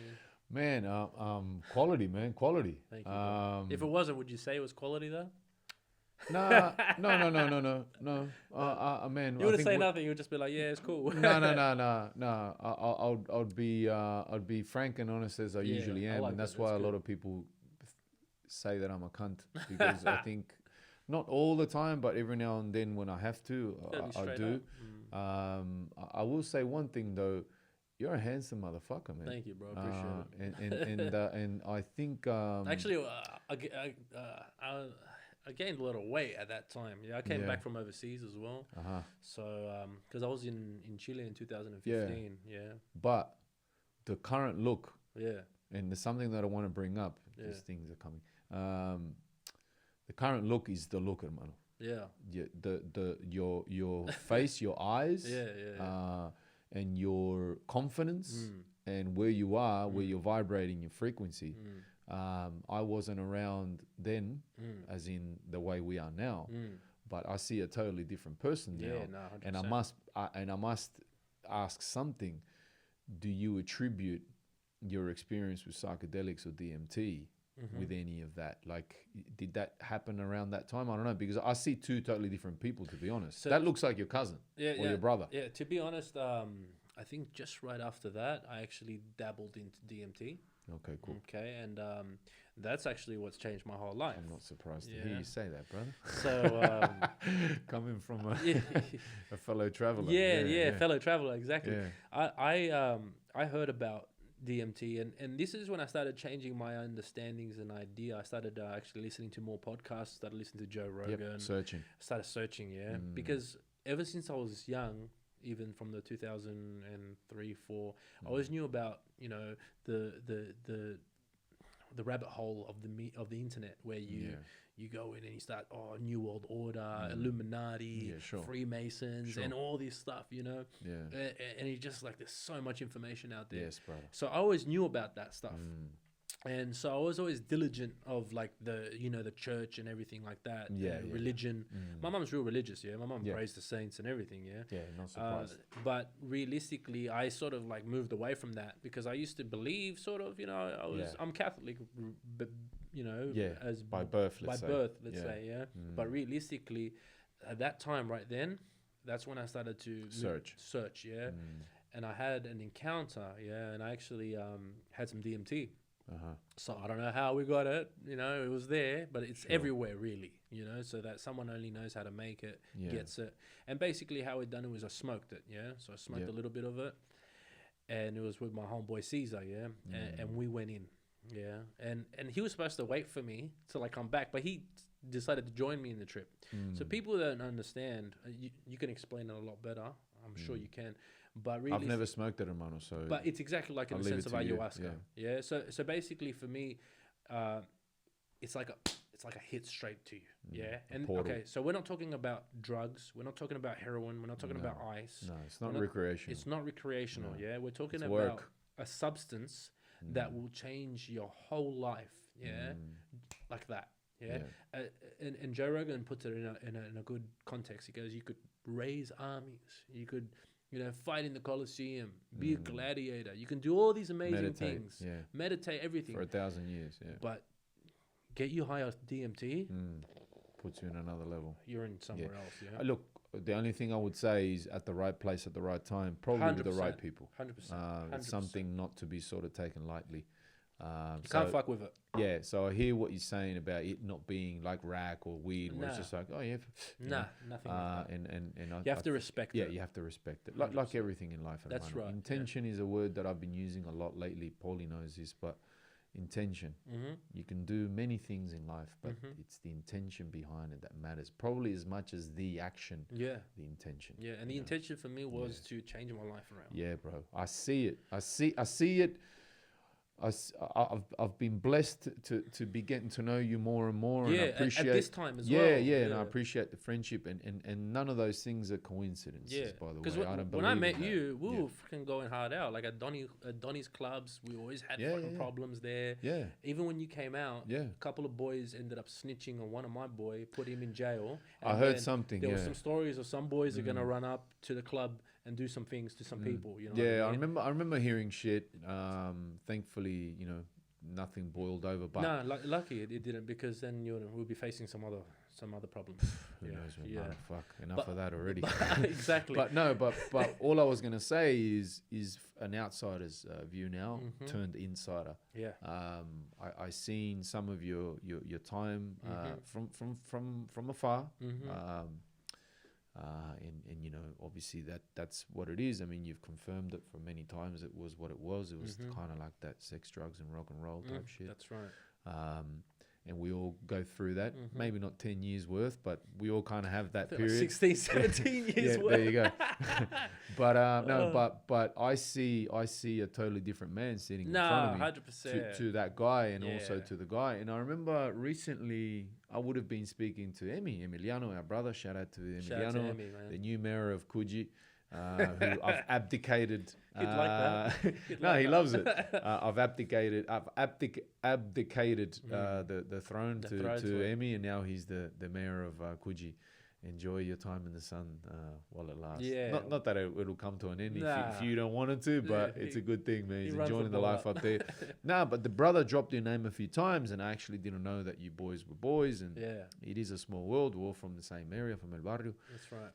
And he mentioned, and I was like, okay, I didn't know that, because he was talking about DMT, and he mentioned to me. Yeah, I put him onto it as well. And he mentioned to me about maybe going to the bush together and do some ayahuasca, and I was like, okay, I'm the least judgmental person ever, but it was like, when 2 + 2 = 3. That's right. That's what happened. It was like Nacho, DMT, traveling, ayahuasca didn't really match, and then obviously when I saw you, I was like, okay, cool. I get that. I feel the vibe, I feel the vibe. But we're actually in an Uber. We were in an Uber together. I think we were traveling from one club to another when I started talking to you about it. But that's after the fact. So then it was like, right. So then it was just like putting things together. But yeah, man. So I see and I feel a new chapter. And if I'm excited, you must be very excited, man, because, Look, for me... Because it's like an awakening, right? It's a new life. It's 100%. But I'm still on that basis where, I don't believe it until it's happening. There's nothing wrong with that. Yeah, and it's just how I am, you know what I mean? I'm the same. If I'm going to get something, until I get it, then I'm like, it doesn't exist. Yeah, because I get you, man. I've been told that I'm going to get this, I'm going to do that, I'm going to travel this, I'm going to go around the world and sign this, that, and then it never happens. Yeah. And a lot, for those years that I explained from one to another, so many things have happened where I'm just like, now, if it happens, it happens. If it doesn't, it doesn't. Yeah. But just you're live ready. life. You're ready for I'm ready for whatever comes. That's right. Yeah, but I mean, let's call that the external. Yep. The internal is the process of creation. The ability to put down these ideas and thoughts that you knew you have in you, but it's like you know when I get that when people like yourself or someone enjoys the music, or says someone 100%, fuck, that track was dope. Yeah, I hear you, bro. That's when I get that. Of course, and inside I get that feeling. Of course, that acknowledgement. That's right, acknowledgement. But still, you're in a good place, better place. 100%. Can it be better? Always. Yes, 100%. And that's the eternal journey. I think that's right. I think that's that's the travel, man. You know, to continue fine tuning and becoming the best version of yourself, and that's a never ending thing. That's right. Hopefully till the day we die. 100%. And I actually look down on people that kind of think that they know it all, act like they know it all, or think now that I'm married, I need to be like this. Now that I've got kids, I need to be like that. Or now that I'm old, I need to be like this. We've got some people. Popstar! Cállate, que estamos haciendo el podcast. Sorry, guys. La finca life. We've got the boys outside. I got lost a little bit. But yeah, man, so internally. Yeah, man. Yeah. I think, if I were you, man, I'm excited. And I think I told you when I saw you, and I gave you props for it, because I like what I see, man. And I feel it. And when you dropped... SOS? When you dropped SOS... Game changer and loyalty. Yeah, well, game changer already, se me paró la oreja. My ears pricked up when I saw that. The rhyme patterns, the metaphors, and all of that, and that thing that we can all relate to, which is that mix of hustler and this is who I am and what and all that. Yeah. Which is hip hop and it's life. But then with SOS, obviously, talk about fucking connection, because as we were saying before in the podcast, our journeys are quite similar. That's right. And the at least the background in politics, because I'm far from a socialist, communist, anything, far from it. But that blood thing, that thing that we got in our DNA of that era, which, because I think socialism and communism and that guerrilla resistance movement was justified once upon a time, but no longer so.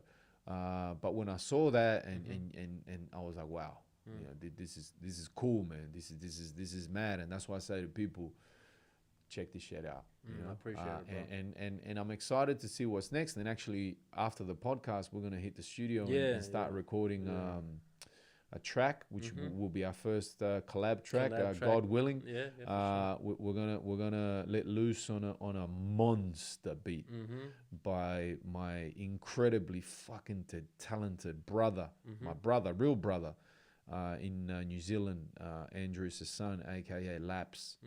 Shout out to the brother, because it's manifesting. Is he actually your brother? Yeah, so my It's dad. his son, because that's He's his son, Manu. Yeah, Wow. my father split up with my mum when we were very young, and he spread roots in New Zealand. Yeah. So you got a Kiwi brother. Yeah, I've Choice. got a few, bro. Oh, cheers, Oh, bro. yeah, I got whānau in New Zealand, bro. In Auckland, bro. Oh, Oh, the cheer, boys. bro. Much love to all the boys. Much love to New Zealand, man. Beautiful country. And yeah, so my old man had second marriage, 3 kids, 3 boys, Richie, Andrew, and Josh. All of them incredibly talented. Wow. World champion hip hop dancers, choreographers, Your dad's got the teachers, DNA, tutors. Yeah, something, I don't know. You got an artist in you And as well. funnily enough, his third marriage to the beautiful Megan. Shout out to Jackie, his second wife, Mama Jackie. I love you, Mommy. And then his third wife, Megan, Mama Megan. He has another 2 kids, Ruby and Bruno. And Ruby, I'll send you some of her stuff. She's an incredible singer. Oh, wow. And performing arts student in Melbourne, and she's been doing lots of like stage work and acting and everything. Incredibly talented young lady. I wish I had more time and opportunity to hang with these guys, but. Back to Andrew, so particularly during COVID, he's gone, fuck, I'm bored, I need to do something. And he spends, 5 minutes of his life making beats, and he comes up with these fucking monsters. Yeah, man. So another thing you guys should look out for, I've got this track called Gangster, which I wrote, but it's co-produced with the brother Andrew. And the Coogee Slumper beat, which we're going to jump on today and hopefully make some magic, man.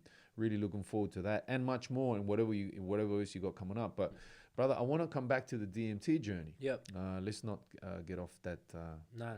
good vein of knowledge there, because it's something that we openly discuss and encourage on the show 100%. because of my own experience with psychedelics.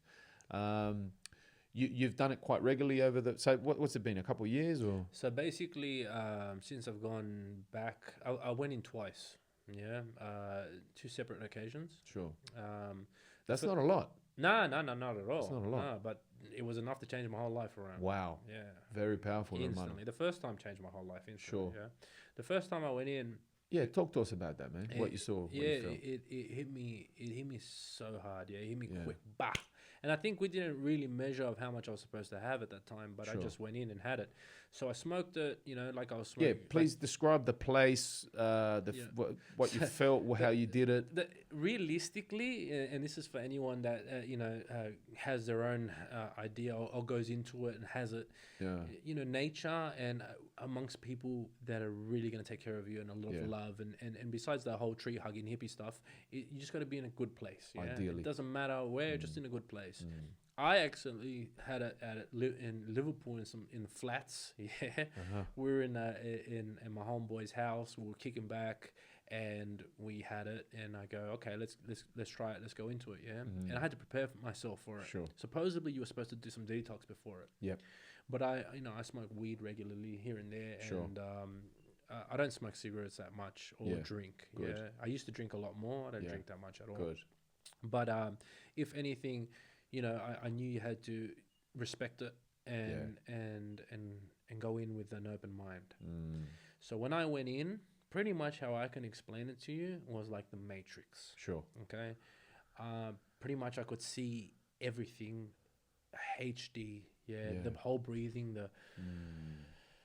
the vibe, the sound, you can hear this sound, and realistically it hit me like bah, and it just I remember just sitting back, and pretty much like a tear nearly came out of my eye, and just thought, this is amazing. This is the most amazing feeling I've ever had in my whole life. Yeah.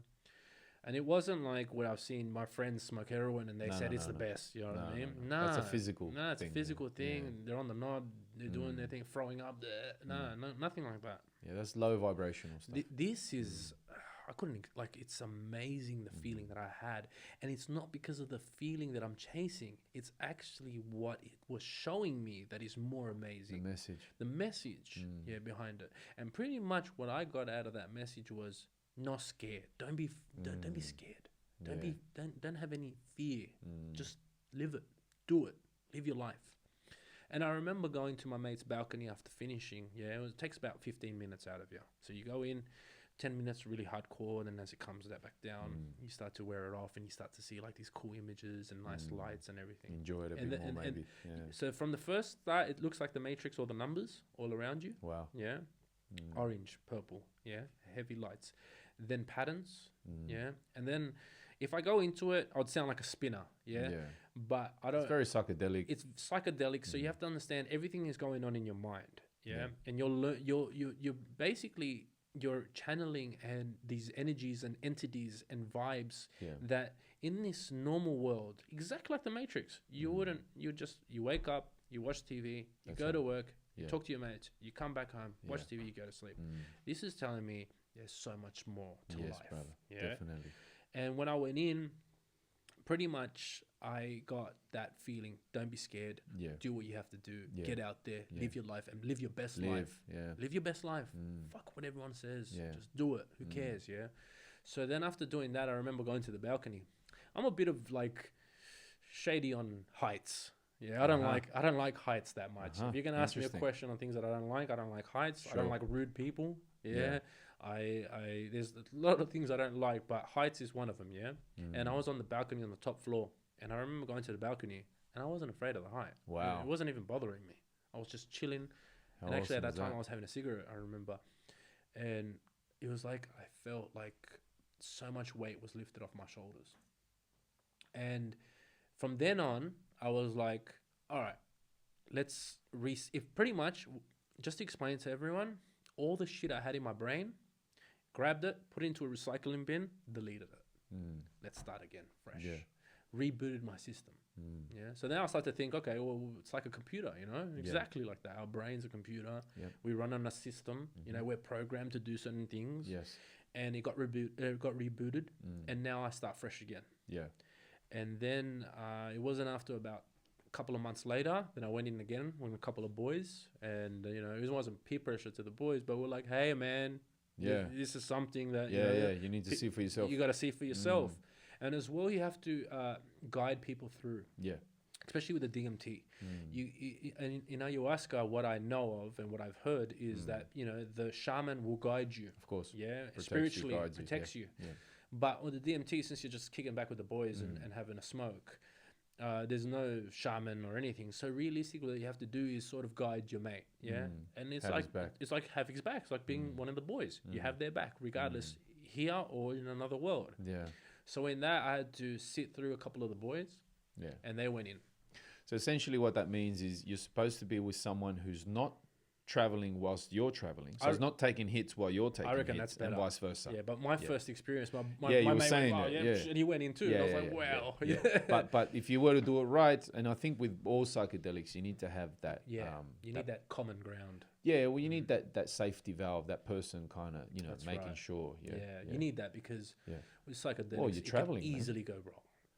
Things can, someone trips you out badly, You know, if someone fucks with you while you're in the yeah, DMT I think that's probably more. I don't think within the journey you're gonna be given anything that you can't handle. You might need to bring in some breathing techniques and stuff. Right, yeah. You will likely be shown things that you don't want to see, but you right. need to see for the greater good. That's right. But there's one thing that I wanted to ask, because again, for people that haven't tried the DMT, so you smoked it, right? Yeah, So, it looked like brown sugar. okay, and how did you actually smoke it? Basically, you can put a bit of tobacco. Yep. Yeah. In a pipe or in a cigarette? In or? a bong, Okay. in a pipe, or anything like you would smoke weed. Sure, yeah. And you put a little bit of tobacco just to burn it. Yeah. And then you put the DMT on top, and then you would smoke it. Okay, cool. Yeah. Yeah. And then it hits you like straight Boom. away. Yeah. You go in. But what's good is to have someone there, is because they can guide you in the breathing, because you get so you get Overwhelmed. Yeah. That you forget to breathe. Yeah, that's or you right. think that. Yeah. But realistically, your body knows. Yeah. You know, it goes into that mode where it automatically breathes, like when you sleep. Yeah, but the poor breathing can set off a chain reaction in the body. That's right. You can have cortisol, an anxiety and attack. everything. Yeah, exactly. So twice, Twice I've gone in. and that's quite a long time ago. Yeah, bro. 2015. Okay, 5 and that years, was 16. enough to put you on another path. Since then, I started my business. I run a business now for about 3-4 years now. Yeah. I support myself. Yeah. I'm looking into buying property. Yeah. Yeah. I have money in my bank account. Yeah. I buy my own things. I do I do everything. Yeah, because everyone looks at it or hears about this, sort of cosmic journey and all of these sort of psychedelic, visionary, multicolor thing, experience and journey. But actually, it's very practical, and it puts you on a path where you make decisions based on your heart and your intuition versus every fucking Everything thing else else that that's you've in been- this world. Yeah. And I can speak for myself as well that it put me on a path of success. Now success not only in generating income, but in so many other ways, Yeah, see exactly what you're saying there. It's true. It's good that you say that, because instantly my mind goes to success is making money. We all do. Yeah, and that's just how I've Capitalist been world. brought up. Of course. Yeah. That's our product. We're a But product of our That's society. right. But realistically, the success is you as a person, and of course, how true you are to people. Yeah. Yeah. Money's a byproduct of success, not success. That's right. It's we use it as the measuring stick for success, but I tend to like to think or say or believe that money is a byproduct of success. If you're successful, money comes. That's right. It's not I am successful Because because of I have money. money. No. It's actually it's the intention in life that needs to change. Money don't make the man. Man make the money. And some of the richest people I know are the most miserable people that I know at the same time. And I think abundance is so much more than money. Number one, it's time. Time, 100%. And health. 100%. And then everything else that comes with it, so like happiness and do you have hobbies, and do you really enjoy life? Do you enjoy your food and your water and your land and your space and your air, and do you enjoy this body that we have, or is there pain? Is there, do you look in the mirror? It's not like you look in the mirror and go, oh my God, you're so sexy, puppy. But, do you look back at yourself and say, I'm okay. This is good. I know, 100%. And that self-love thing, which I think is a huge thing in today's world, self-love. We don't have enough of that, mi hermano. We're in a very insecure stage of humanity. We're coming out of it, but a lot of it, again, social media, good enough because everyone's doing so well, and everyone's so beautiful with all these filters and makeup and fucking whatever. But yeah, bro, so any other experiences with any other psychedelics? Yeah, shrooms. Yeah. After DMT? Wait, let me try to think about that. Yeah. I went in with the hardest psychedelic known to man first. That's right, because it is the most powerful psychedelic. Yeah, it's the most powerful. Start with the best. Yeah. You want to fuck with something, you play with that first. Yeah. And how would you compare those two? Many psychedelic experience with mushrooms after? Yeah.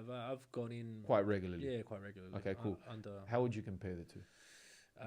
Mushrooms is probably like scratching the surface of DMT. Sure. Yeah, DMT is like, bah, hits you straight in, gone in, bah, that's it, and you come back out. Shroom takes you into the journey, you know. It's probably like maybe a tad of ayahuasca mixed with a bit of DMT. You know, you just slowly go into a venture. And pretty much it's not what people understand of the idea of like, oh, you're tripping and you're licking the wall or you're looking at plants and they're talking to you. It's I think not that's like more that. LSD type stuff. I think. Yeah, but people somehow, because shroom is sort of on that same tip when you watch TV. Psychedelics, yeah, of course. You know what I mean? So they've always sort of dabbled on, you know, people tripping out on a weird way. Yeah. It's not more tripping out internally. Yeah. Yeah. So if I go in having a shroom or anything like that, and I don't condone it to people and go, hey, go do this. I say, if you're ready for it to understand something and you want to learn more about yourself, it breaks your ego. Go for it. Bah. Yeah, go for it. Yeah. When you have a shroom, your ego is not there anymore. You are dissolved. raw. You are raw core to yourself and who you are and to whoever's around you. Yeah. And basically, for me, it's more like therapy.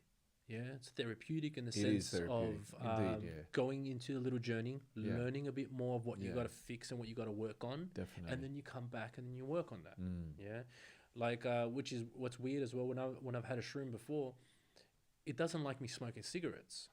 See, so then I'd go out for a cigarette and my body's like, this is disgusting. Why are you smoking? You know, get rid of it. So it's crazy in that sense, and because I love music so much, music and that is just heaven. Yeah, it's like bread and butter, bro. Of course, you can hear the producer playing the beat. Yeah, man. Of course, you go within, inside the beat, inside the music. Yeah. Well, psilocybin would be psilocybin. Psilocybin. Sorry. Which is the psychedelic found in most ingredient, which would be like THC for marijuana, and DMT for ayahuasca. That's right. So it's a source. That's the concentrate. The molecule or whatever. Active ingredient. Active ingredient. Nice. I like it. But so would you say though? So have you gone up in dosage? Because you know how you say it's quite a mellow experience versus DMT. Yeah, it's not a dosage thing. It's not like you can go. See, that's my personality. My personality is like I don't always try to beat my record. You know, I like to be comfortable. You're not a masochist. Nah, it's like anyone that knows me that I've gone out and partied with, I never get trashed. I'm on the floor, you're helping me, throwing up on myself. That's not me. I get you. I always like the same. I always like to stay focused, but trashed enough that I can maintain and enjoy. And get something out of it. Yeah. All right. So, well, we can kind of make a deal here live on the podcast because you want to travel with ayahuasca. That hasn't happened yet. No, it hasn't. All right, beautiful. I haven't traveled with mushrooms yet. So we can do a quick exchange and we can guarantee done. So I'll be more than happy to open the door to that. You're a shoo-in, as they say. Your one's a bit more scarce in that sense because it's only known about it in South America and with the native Indians and in the jungles. Yeah. So here they grow in blue mountains. Yeah, and any area that's humid. Humidity and the psilocybin grows from in the grass. Yeah. So the mushrooms, mushrooms can be found all over the world. And there's no, even though there are still practices, ceremonial practices around it. Generally speaking, it's not a ceremony. It's just something that you come together and do. Whereas ayahuasca, if done properly, it's shamanism, and it brings in a whole bunch of things. Well, I think it's all spiritual in one way or another, but the ceremonies are accompanied by shamans and music and sounds. And do you reckon it's been a bit more Hollywood in that sense? Like it's been like anything, like yoga. Yeah, that's right. That was Bikram yoga hijacked by people. Maybe with the best of intentions, but they've made it Western. Like Thai food, it's been turned Western for Australian palates or American or whatever. I don't think there's any sort of negative undertones there, even though there are some motherfuckers that are using and abusing. But again, I come back to intention. If the intention is right. So I'll give you an example whilst we're on that topic. I started with these shamans in Australia. But I went back to source, their master shaman that taught them in the Amazon. I spent a week with his tribe, 9 days with his tribe in the Amazon. And what an experience you would have had. Yeah, it was incredible. But the master shaman's ceremony would be the less Hollywood one, and the Australian one could be easily considered the Hollywood one. But it, the Australian one is incredible, brother. There's so much more to it, with music and sounds and didgeridoo and drums and humdrums and guitar, and whereas the original one is essentially Icaros being sung by the shaman, shakers, and not much else. Yeah. This one might be the Hollywood one. Yeah. But it doesn't take away from the experience and the intention.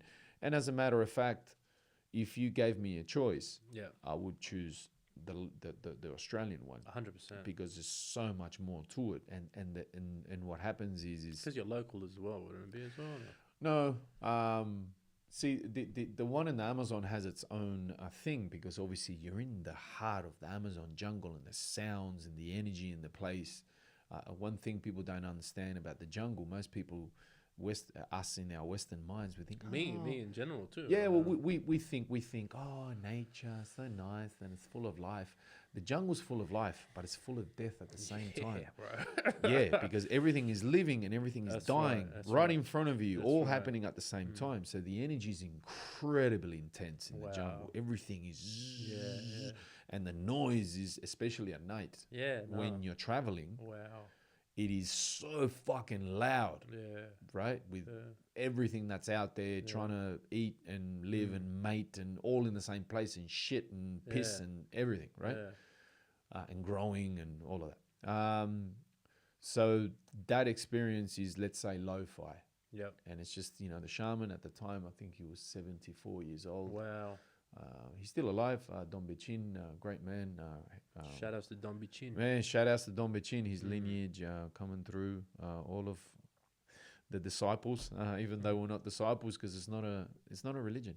It's not an organized religion. There's but it's just been taught. Hey, it's been handed down, and what I appreciate about it is the shaman can give you guidance. The shaman they do make suggestions. They do recommend things, and if you ask and probe, you will get answers about perhaps how you should eat and how you should drink, and maybe even how you should live.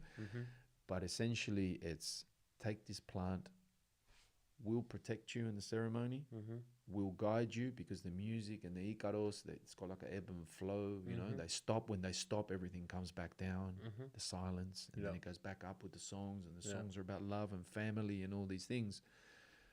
But that's it. There's no, well, now I'm going to read you this, and reminder that so-and-so 2,500 years ago said that we need to, nah. There's none of that. There's no judging. There's no essentially the plants, because that's the other difference with ayahuasca. Ayahuasca, the brew is accompanied by a whole series of other plants. Some of them have minor psychedelic effects as well. A lot of them are healing. Lots of healing herbs from the Amazon basin as well. So when you're drinking, you're actually drinking a brew of, we've never had a brew with less than 10, 15 plants, master plants. Yeah. I thought initially it was just the bark and the leaves that made the ayahuasca together. Yeah, so ayahuasca, it's actually two plants. Okay. Ayahuasca and chocruna. Okay. And chocruna is actually the ones that has the DMT in it. Ayahuasca has an inhibitor which blocks that. That's right. And that's how they figured it out to happen. Yeah, it's amazing. It's almost like we were genetically engineered not to be able to travel. Yeah, that's right. Doesn't that make you think about a few things? But the natives are like, fuck that shit. Yeah, of course. We're going to find the perk natives for that, and every ancestral civilization almost all over the planet had psychedelic drugs. Did they as well? Yes, my brother, of course. I only thought only los Indios had it. No, my brother. So ayahuasca, yes, is from the Amazon basin. But if you travel further north, you've got San Pedro, you've got all of the Mesoamerican, of course, peyote and the frogs that they do. And then, of course, you move to Europe. mushrooms. I mean, the Vikings. the Vikings and the Druids and all of them, they all had strong psychedelic Experiences. Yeah, like almost religions. They had shamanism. Christmas. What do you think Christmas is? Christmas, hanging the stockings in front of the fire. That was the shamans, and hanging the decorations from the tree, those funny colored decorations. Those were the mushrooms they used to hang from out of all trees. The pine tree, which is in its needles on the ground, is where the mushrooms love to grow, particularly psychedelic ones. That's right. You know, that is shamanism, which later was disguised and turned into this wishy-washy Christian holiday thing. You know, the whole thing about again, the tree and hanging from the tree, that's the mushrooms drying, because you got to dry the mushrooms. And the stockings hanging in front of the fire, you're drying the mushrooms again. Wow. So it's been there, it's always been there. The lotus flower, which is prevalent in a lot of the Egyptian symbology and drawings and stuff that you see, there's correlations there. From memory, I think it's the blue lotus flower, which is a powerful psychedelic. And all over the world, I mean, the Australia is filled with acacia. Yeah. And acacia is filled with DMT. That's right. You know? Yeah. Actually, DMT is present in everything, every living plants, even us, humans, animals, everything. That's right. Yeah. So to say that DMT is illegal is like we're all packing. That's right, 100%. We're all carrying. Everyone, hey? Yeah, that's right. Yeah. And you know, it's made in the.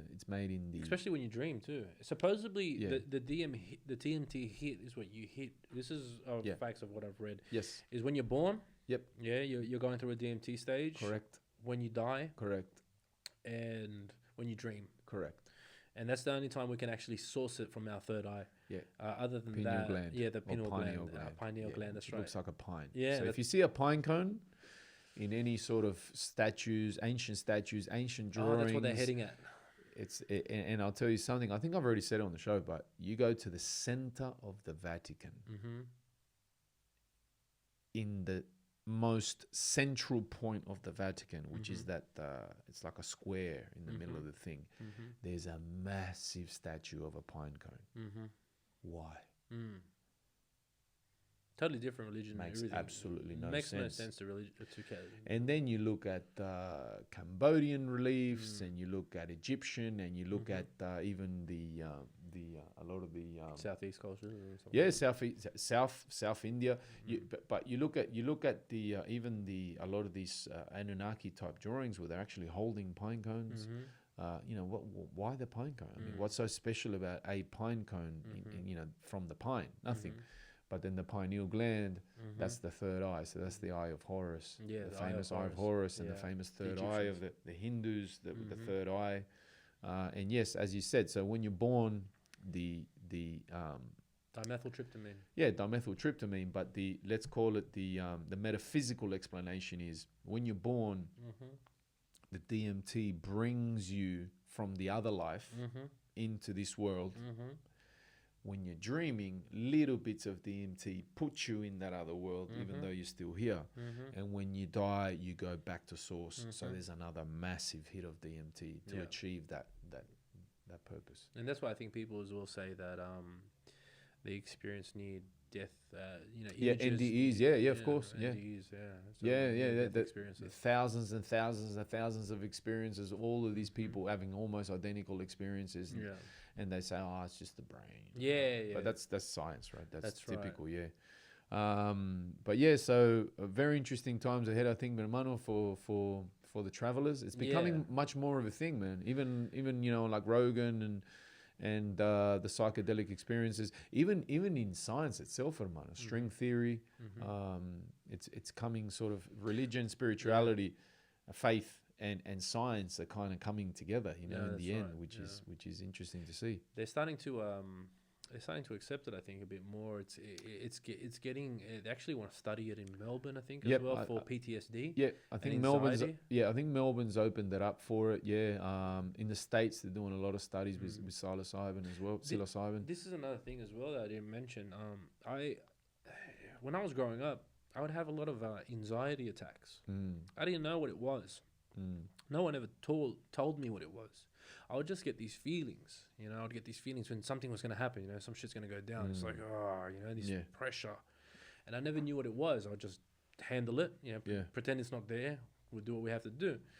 And then only after going into the psychedelic world and learning about DMT and mushrooms and things and like that, my anxiety has dropped. Yeah, man. You know, I don't even, and I also, I never knew it was something. Yeah, I never knew it was something that if I, say for instance, I would be late I'd be late somewhere and I had to be there at that certain time. I would get anxiety if I'm stuck in traffic and I'm going to be late. Yeah, because I just hated being late. Yeah. So what I started doing is when I started learning about psychedelics and understanding, it sort of taught me, it was like, all right, well, prepare yourself earlier. Do you know what I mean? Simple things. But effective. Important. Fucking and important effective. as. Yeah, 100%. Like, if you're going to be there at this certain time, get an hour, get early. So exactly. So you don't fuck up. You had to hear it. But yeah, that's right. Yeah. And the only way I learned was through going through these little channels and stages. Well, you touched on something. The reset button is a big thing. So scientists acknowledge that psychedelics, particularly DMT, they reset the neuro pathways in the brain. Interesting. So it's funny you say that because you use that terminology, because obviously you having this anxiety because you were late or whatever, that's a neuro pathway that's been developed through certain... Since I was a kid. Yes, certain emotional issues that developed that pathway and made you who you are. All of us, that's what we are. We're a collection of memories and experiences and good and bad things that have made us who we are. So DMT comes in and allows... It's like when your computer's glitchy and faulty and shit's not working, you restart it. That's right. And that's essentially what they say these DMT and these psychedelics allow us to do. Yeah. So full power to you, my brother, because without knowing, I felt it. Without necessarily seeing it, I saw it. Even now, as I was watching your film clip, I said, this is someone else. Not in a bad way. No. In a good way. Yeah, 100%. In a good way. Because equally, I can look at stuff from my past and say, that's another guy. Yeah. Which is great too in life. You can reinvent yourself and 100%. You can change and evolve, and that's the beautiful thing. No, and you learn about. Wow, we needed one of those. Who was that for? For Nacho? Wait, you can't speak now? He's laughing. What? Has he been smoking weed or something? Did you fucking sneak into my cupboard and take some of that oil, man? Negative. Man, we got Paulie fucking stoned on THC oil the other night, man. Well, how was he? Brother, he was great. I think I've already told the story, but the brother Acaz, AP Media, we were doing a video. AP. Yeah, we're doing a video in here, and he's poorly fucking hearing people knocking on the door and being like comatose, when we were supposed to be working. But anyway. Nah, but it was good as well because like Rafa saw that my frequency was very low. Yeah, he was having a really, he's gone through some shit, like, as we all are, especially with this COVID bullshit. Yeah, 100%. And it really helped a lot. Yeah, man. Put him in a good place. Some people need to switch off sometimes, Hermano. It's good to switch off sometimes. Hermano, we've been blessed with these plants. Yeah, 100%. Right? They all have, the plants have a spirit and a DNA thing happening as well, hermano. And they were put there. Everything's alive, huh? Right? For us to take advantage of. In the same way that you eat broccoli vegetables and greens for health. That's right. It's the same thing with these other plants. Unfortunately, we misuse them. Yeah. And the intention, intention has been all wrong. But even weed is a master plant, brother. One of the most powerful master plants we have in this world. And not alone on just the THC level, more of the health. Yes, the health. The cannabinoidal system, which is being more and more studied of late. And you got the CBD and the THC and how these, and there's also a big difference between smoking and taking it orally, eating it. Yeah, no, 100%. I can't smoke weed. Yeah, no, I get that. Yeah. Very, very little, man. It just puts. I've never been a smoker, so I think but weed oil, the oil, man, wow. I'm a big fan. I think it can put you in a bad place if you have a little bit too much or, or whatever. But it's not a social thing for me. But just a little bit, man. Microdose. Yeah, microdose. Puts you in a good, productive place. And apparently the health benefits are really good too. And for me, growing up and around the area, a lot of people, they actually spin it. Yeah, so No people good. people smoke weed, and for those that don't know what spinner is, Yeah. it's adding the cigarette to the Yeah, bud. So they cutting make it. you're getting it more. You're getting Yeah. more. And it burns better, they It say. burns Yeah. better, and Yeah. it's smoother for some people. You know, Smoother because for they some smoke people. cigars. That's right. They're so But used no to good, it. hermano. No good. No For good. me, I used to. That's what I grew up on. Yeah. Yeah. You get a quarter of a cigarette. Boom, course. Throw a 20 Yeah, in man, there, me start too, chopping hermano. it up. Yeah. Man. But I think about 8 years ago, I stopped smoking cigarettes with my weed. So I just smoke straight weed now. Yeah. Do you know what I mean? That's it. And that for me is fine, you know, regardless. I have enough to not have to be like, I have to chop up for everyone. No, I'm just Yeah. enjoying it myself, and it's better. Because Yeah, man. instantly, you know, cigarettes is not good for you, man. Nah, No, fuck it's gonna no. smash you. No way, hermano. Smash your lungs and No. everything. Tobacco, another master plant that's been completely used, Raped. abused, and hybridized, and Yeah. because in its original With the native source, it was a totally different thing, man. It was ceremonial, it was a protector, it was invoked, and it's got its own spirit and its own thing as well. 100%. And that's why myself, a little bit of mapacho here and there, which is the, which you know as well. Yeah. Totally different thing. And Mano, let's get back to the music, man. Yeah, let's do it. So what would be your most influential, your most favorite artist of any music, any genre, all time? Look, growing up, for me, I love so many different artists and so much music that I look up to. Realistically, it's hard for me to say the one artist, because I've been influenced by so many. Sure. But and plus it's a timeline too. Of course. Yeah, I'm a Gemini in the sense of I don't know if the horoscope stuff is true or not, but in my personality, Sure. you know, I'm switching all the time, so I like this. And then next week I'll be playing some folklore music.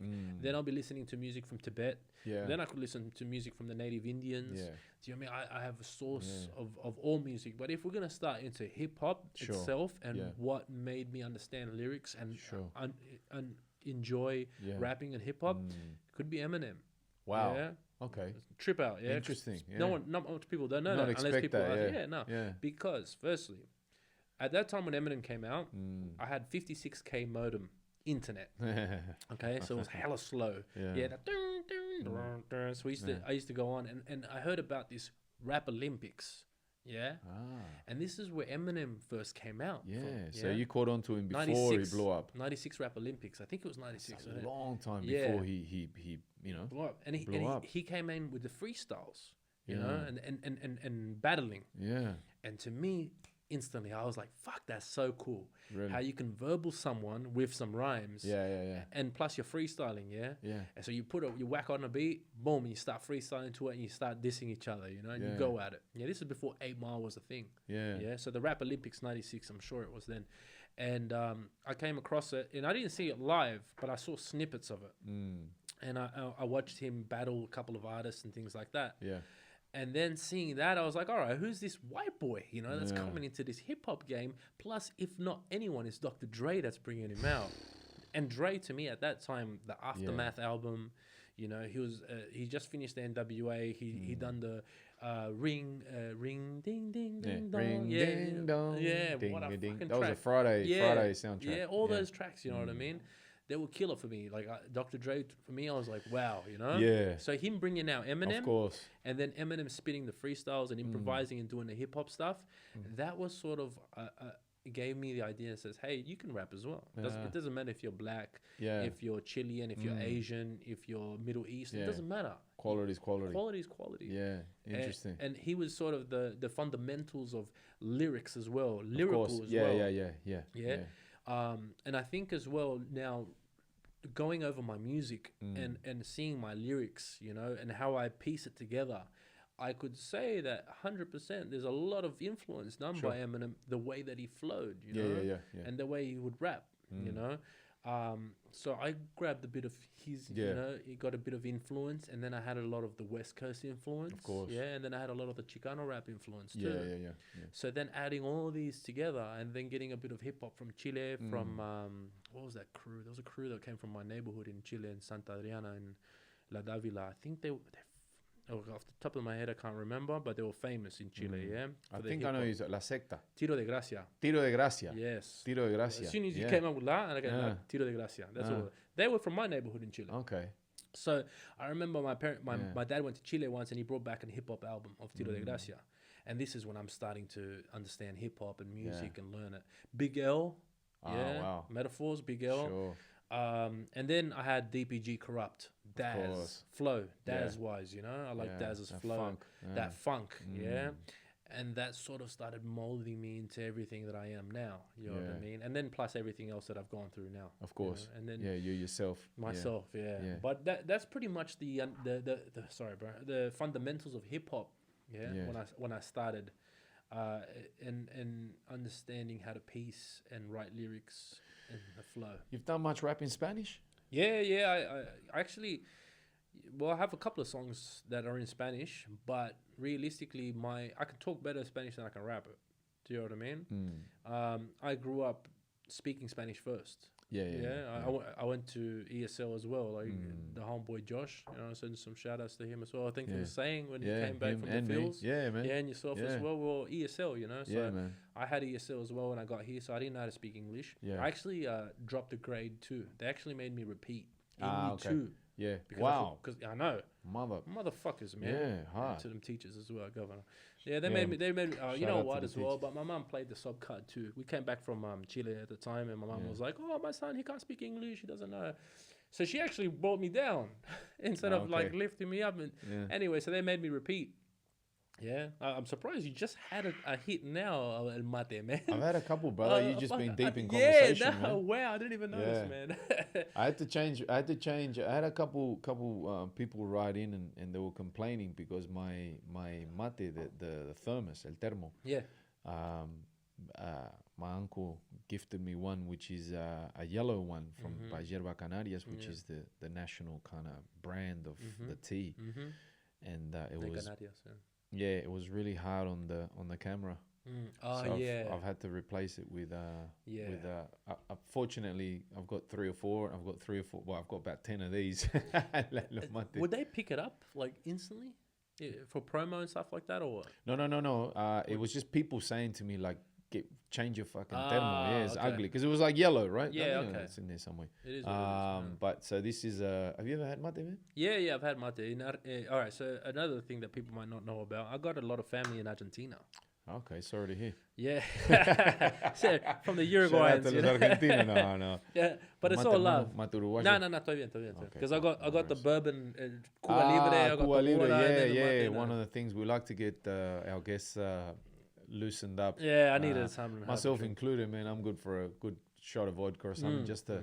Yeah, loosen up the joints a little bit. Yeah, man, it's all good. Even though we started at midday. Yeah, it doesn't matter. 100%. I broke my fast to have this drink. Yeah, he broke his fast, man. You believe that, Nacho? Thank you for welcome, breaking brother. your spiritual connection. But realistically, I have family in Argentina a lot. Yeah, I actually have some stories about traveling there as well. Wow, I've had some things happen over there that's really heavy. Yeah, really. Yeah, so we can dabble on that as well. Shit can go south in Latin America. Man, yeah. 100%. In Chile as well, I got stories. Wow. Big stories in Chile too. But so you've traveled a lot over there. Yeah. I actually traveled. So I came here in the 90s, and then I didn't get to travel until 94, 93. Okay. Yeah. So we went back to Argentina, Chile, New Mexico, LA. Oh wow. Yeah. So this is like my dad saved all his money so we could travel back home. Trip. And then how long was that for? About 3 months. Yeah, I was about to say. Yeah, so like your whole school holidays kind of, or was it after high school? Yeah. School holidays, primary. I was a kid. And this was my first time going to Chile and Argentina and LA as well, you know, and seeing the States too. For me, it was like, wow, this is cool. Hawaii as well. Very important for kids to travel, man. 100%. Very important, if anyone takes anything from this podcast, from me, is basically just to say before we dabble into anything. Hit the road. Is do what you love doing. Oh man, fuck what anyone says. Thank you. The fruit of life for me is to find something that you love doing. Oh man, the passion. If you can wake up every day and do something that you love doing, man, it's not work, man. I hear you, bro. Bro, I'll work for like chump change at the start because I loved what I was doing. Yeah, it didn't bother me when I was getting paid. And the thing was, I was getting experience. And that's what was like. That's the payoff. The fruit for me. Yeah, man. That's and the payoff. And then the money was the second to come to it. Yeah, man. So if anything, do what you love doing. That's the fruit of life, man. If you can wake up every day and do what you love doing, you've already achieved 50% of life. Oh, do you know what I mean? Of course. And the other thing is traveling too. Yeah, 'Cause seeing the world. Yeah. you learn so much. Look, I've known people that have not traveled but it's know crazy. the Me too. world, Yeah, but know because they travel through books and Yeah. shows and Yeah, things and yeah. people. That's the other thing too, man. You'd be surprised how much you can travel by being in Sydney, talking to cab drivers and the man behind the counter and someone that you run into that's from over there. I don't know. I've got a very inquisitive mind, and I've always been like, Same. yeah, and I love engaging with people. Like, oh, you're from here, and oh, yeah, learning. and what about this and that, and you know, but traveling is incredible, and the other cool thing about traveling is it shows you, it puts your own life and your own home and nation and city and everything into context. Like most people travel and come back and say, oh, you know, no, sorry, some people travel and come back to Australia and say, oh, we live in the greatest country in the world. A lot of people travel and they go, fuck this. Not because we don't live in a great place, but because we're missing many things. 100%. And the great thing is it teaches you the good and it teaches you the bad. Myself, I love coming back. I consider myself very fortunate and blessed. I've got a good life, good people around me. You were lucky as well family. to travel as well after doing your work. Yeah, There's man. not much people can. Well, I've been banned from many countries. That's I've the been thing. turned back from many countries. Yeah. I'm ashamed to say, but I've been around the world twice already, like physically around the world twice. That's cool. And I've seen some awesome And places. spiritually, you've been around. Spiritually, I've been around the galaxy many times, Manu. Wow, let me tell you. Wow. No, but what I was going to say, the cool thing about traveling too is beyond those reasons or those benefits, you get to understand that doesn't matter where you are in the world.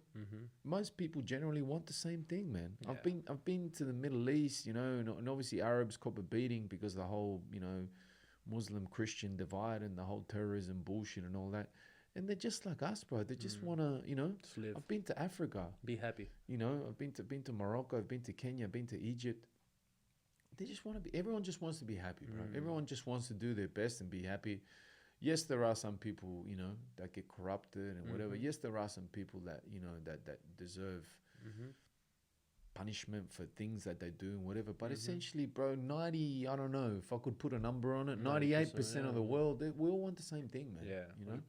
100%. So I think we need to remember that when we go down the path of wear this and wear that and blacks and whites and Aussies and racism in general. Yeah. Well, we all came from the same place anyway. Yeah, we all came from the same place, and I think it's just good to remember that ultimately we're all down here trying our best. You know, even if someone says or does something that you disagree with or something that hurts you or whatever, you know, I think it's important to understand that, you know, at the time when that decision was made, with whatever resources they had available to them, that's right. They thought they were doing their best for themselves. Probably first because we're very ego driven in this world, but I think just a reminder that, you know, I think as well we're one humanity, man. We've all been there as well. Like I've been there where I was that guy that was the just victim or hating on something or it was because I just didn't understand better. You know, I didn't learn and I hadn't gone through the process that I have now, which has actually changed me of who I am and how I think. Exactly. You know? So I was still stuck on that mentality, and you can't hate or you can't hate on someone because they haven't been taught that. You know what I mean? Exactly. I can't go to someone and go, bro, you can't kick a ball because they haven't been taught the technique of how to kick a soccer ball. That's right. So how am I going to hate on that? You know what I mean? But it's that understanding. Yeah. I just don't think that, you know, especially now the cancel culture thing that we have and the social outrage, and if you disagree with me, then we hate each other and unfriend. You know? But they're just making us tone it down a little bit, man. We're all cool, you know. We can be left, we can be right, we can be rich, we can be poor, black, white, whatever. It's all good, man. That's you know, right. Like, you know, you do your thing, you do mine. And if anything, appreciate the diversity, appreciate the different points of view, learn. And ultimately, that's what makes the world better, more colorful, more interesting. Because can you imagine if you lived in a world where everyone dressed, thought, acted like you and liked the same thing as you? I'd be fighting with myself all the time, bro. It wouldn't be a fucking world. It'll be, you know, some, I don't know, man, dystopian 1984. It'd be the Demolition Man. The Demolition Man. Yeah, the movie Demolition Man. You see how everyone's be like... the Demolition Man. Yeah, hell yeah. And we'll be underground. You and me will be underground. I'll be underground. Yeah, that's right. I'll be cooking rat burgers, bro. Yeah, hard. Yeah, the rat burgers, mano. Yeah, fuck yeah. I'll be in the rat burgers too, man. Yeah, That's crazy. that protein in you. That protein in you, bro. What's Demolition Man? What is come on, bro. Nah, he's talking shit. Nah, you guys need to watch Equilibrium with Christian Bale. Oh yeah. That is a good one. I haven't to watched it. Compare it to. Is that new? No. No, it's a bit older. I think I remember Equilibrium, but I didn't watch it. You know one good thing about me, man? I kind of forget movies. Yeah, it's good they do, but It's the best. You can watch it again. I can watch it again. 100%. And I got to kind of probably watch them a good 3 or 4 times, I guess, or whatever. But I actually enjoy the fact that I forget shit, man. Especially when I'm on planes. Yeah. Okay. Yeah. No. You got to watch movies when you're on planes, man. Yeah. Fuck. Hey, Tell me about it. Mr. Worldwide, right here. Yeah, you're not wrong, man. Fuck. I know. Yeah, tell me about it. For me, funny though that I smoke bud, but I actually have a really good memory. Yeah, so a lot of people say, "Oh, you smoke weed, you can't remember shit." Yeah. I actually have the reverse. I can remember things in detail Wow. really well from when I Great was like quality to 5 have, years man. old. Yeah, Great quality. To elephant have. memory. But recent things sometimes I could forget. It's recent. My longer period of memory is much better than the shorter. But Interesting. back to where we're going, I think in Argentina. So I got mate was shown to me in Argentina, but they drink it a lot with a lot of sugar there. Yeah, that's right. Yeah, they smash the sugar on it. Yeah. So I was like, oh, it's sweet, I didn't mind it, but totally different, yeah. Because in Chile we don't. They have mate as like a sort of like if you're a bit more, you have it in Chile, but in Chile they don't. It's not mate thing, you know what I mean? Yeah. It's more Uruguay and Argentina. Definitely. So the mate culture, which is originally an indigenous drink. That's right. Which they drank with the. This is made out of a seed pod. This one's covered in leather and it's got these like little legs things on it. But, it's artisanal. But the original one is essentially a seed pod that's shaped like an 8, and they cut in half, and that's your cup, and they use that utensils for everything. Yeah. And the mate. The yerba mate, which is the herb that they drink, was indigenous ancestral beverage that they had in the region. The Guaranis and Charruas and Chanas and the thousands of American nations that were in that general region. Hit it as well? Or no? You know what? I don't think so, because otherwise it'll be much more represented. Right. But the connection. See, the Andes is the big divider there. Okay. You got to understand that our ancestors, for them to cross the Andes was. If it ever happened, there might be some people and they will probably never travel again. The other thing too is that division also changes the topography, the vegetation and everything. So if you were a mate drinker in La Pampa, which is that region that covers all of Uruguay, large part of Argentina and the south of Brazil and a little bit of Uruguay, which is essentially flat with really rich volcanic soil, very well irrigated, and you somehow traveled over to Chile, doesn't matter what you did over there, you're not going to have access to it on the other side of the mountain. And funny you mentioned that as well. The flatness is how the Spanish killed off all the native Indians, indigenous from people, the correct. Charruas Yes, that's right. in Argentina. Exactly, and my where brother. they couldn't 100%. kill the Chilean Indians because of the mountains. Yeah, so that is the same also when the guerrillas came in the military dictatorship era. The countries that had mountains, they had guerrilla reality, let's say. That's right, yeah. And in Uruguay, the Tupamaros, which is some of my family lineage, they were known as the world's only urban guerrilla movement without the mountains and the nature and the jungle, and like you have in Colombia, and even like the Cuban Revolution was in the Sierra Maestra and the mountains. That's right, in the Sierra Maestra. And another thing too, just out of interest, Tupamaro comes from Tupac Amaru, Exactly. which is where the great Tupac gets his name from. Yeah, his parents which was a heavily Peruvian involved. warrior. Yeah, so when the Inca surrendered to the Spanish, That's right. one of the princes of the Inca nobility did not agree with the truce, and he fled into the mountains, and he continued the fight with the Spanish until I believe he was killed, and he died for his cause, and his name was Tupac Amaru. That's right. Or Amaru, which a lot of people say that's where America comes from. It's a distortion of Amaru. And another funny thing is Amaru, my understanding is Amaru is related to snake, to reptile, to snake. So again, we see that reptilian snake thing pop up in our ancestors, which has many times over and over around the world for those people that care to look at and think and believe in those kind of things. There's a lot of that through there, which is super interesting. Yeah. Manu. That's a whole different. That's a whole nother podcast, man. That's a big whole nother podcast on its own. Yeah, man, Manu. But yeah, so your travels through Chile and Argentina, that would have been awesome because you would have get to see and feel what our people in Pueblo's all about. When I got to Chile when I was young, I got to experience probably like the Chile that was before technology. Of course. Do you know what I mean? Yes. So it was the core of like where they were selling on the streets and money was flowing everywhere. Yeah.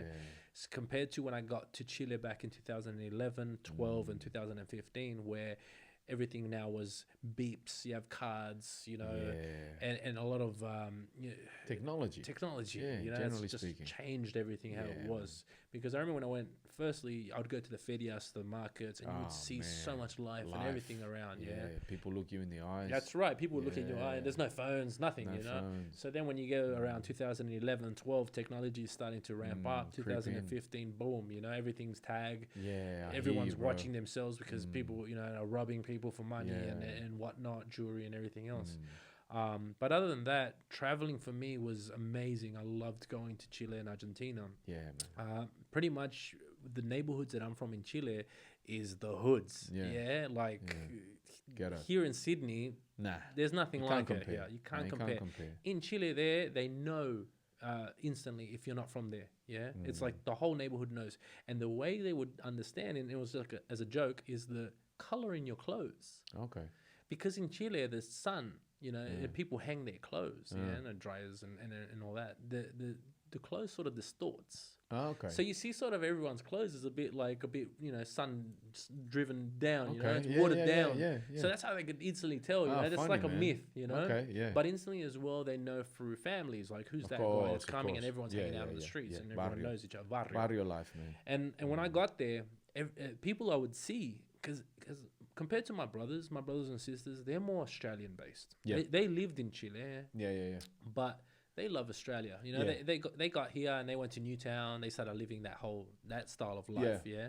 And you know, you've kept it real. I love going back. Yeah, man. They don't like going back. I love going deep into the hood. Yeah. I love being there. And I was doing the same shit that I'm doing here. You know, I was kicking back with the boys, drinking, smoking, chilling. You shoot a clip over there? Yeah, I shot a clip over there as well. You got a photo of that there, Paulie? We actually could we can put the video because the video is not even it's not a Spotify song. It's actually a mixtape track. Yeah, the reason why, guys, we don't openly play like even some of Nacho's latest bangers is because YouTube will flag it and we get strikes, and if we get a few strikes, then you know it's very easily to get deplatformed or whatever. I saw something. That's the one on the basketball court, no? Yeah. I remember seeing that, man. Paul, if you go up all the way, it'll probably want to be the first ones. There we go with the guy with tats on his. There we go. Yeah, that's a good-looking guy right there. Yeah. It's one of the locals. But yeah, in Chile, I'm from La Dávila and Santa Adriana. Okay, and these neighborhoods of south neighborhoods in Chile, and pretty much it's las poblaciones. In English, just to put it down, if you could pause it for me, Paulie, just before I start. Poblaciones is ghettos. Yes. Yeah. So in Argentina they have villas. What about in Uruguay?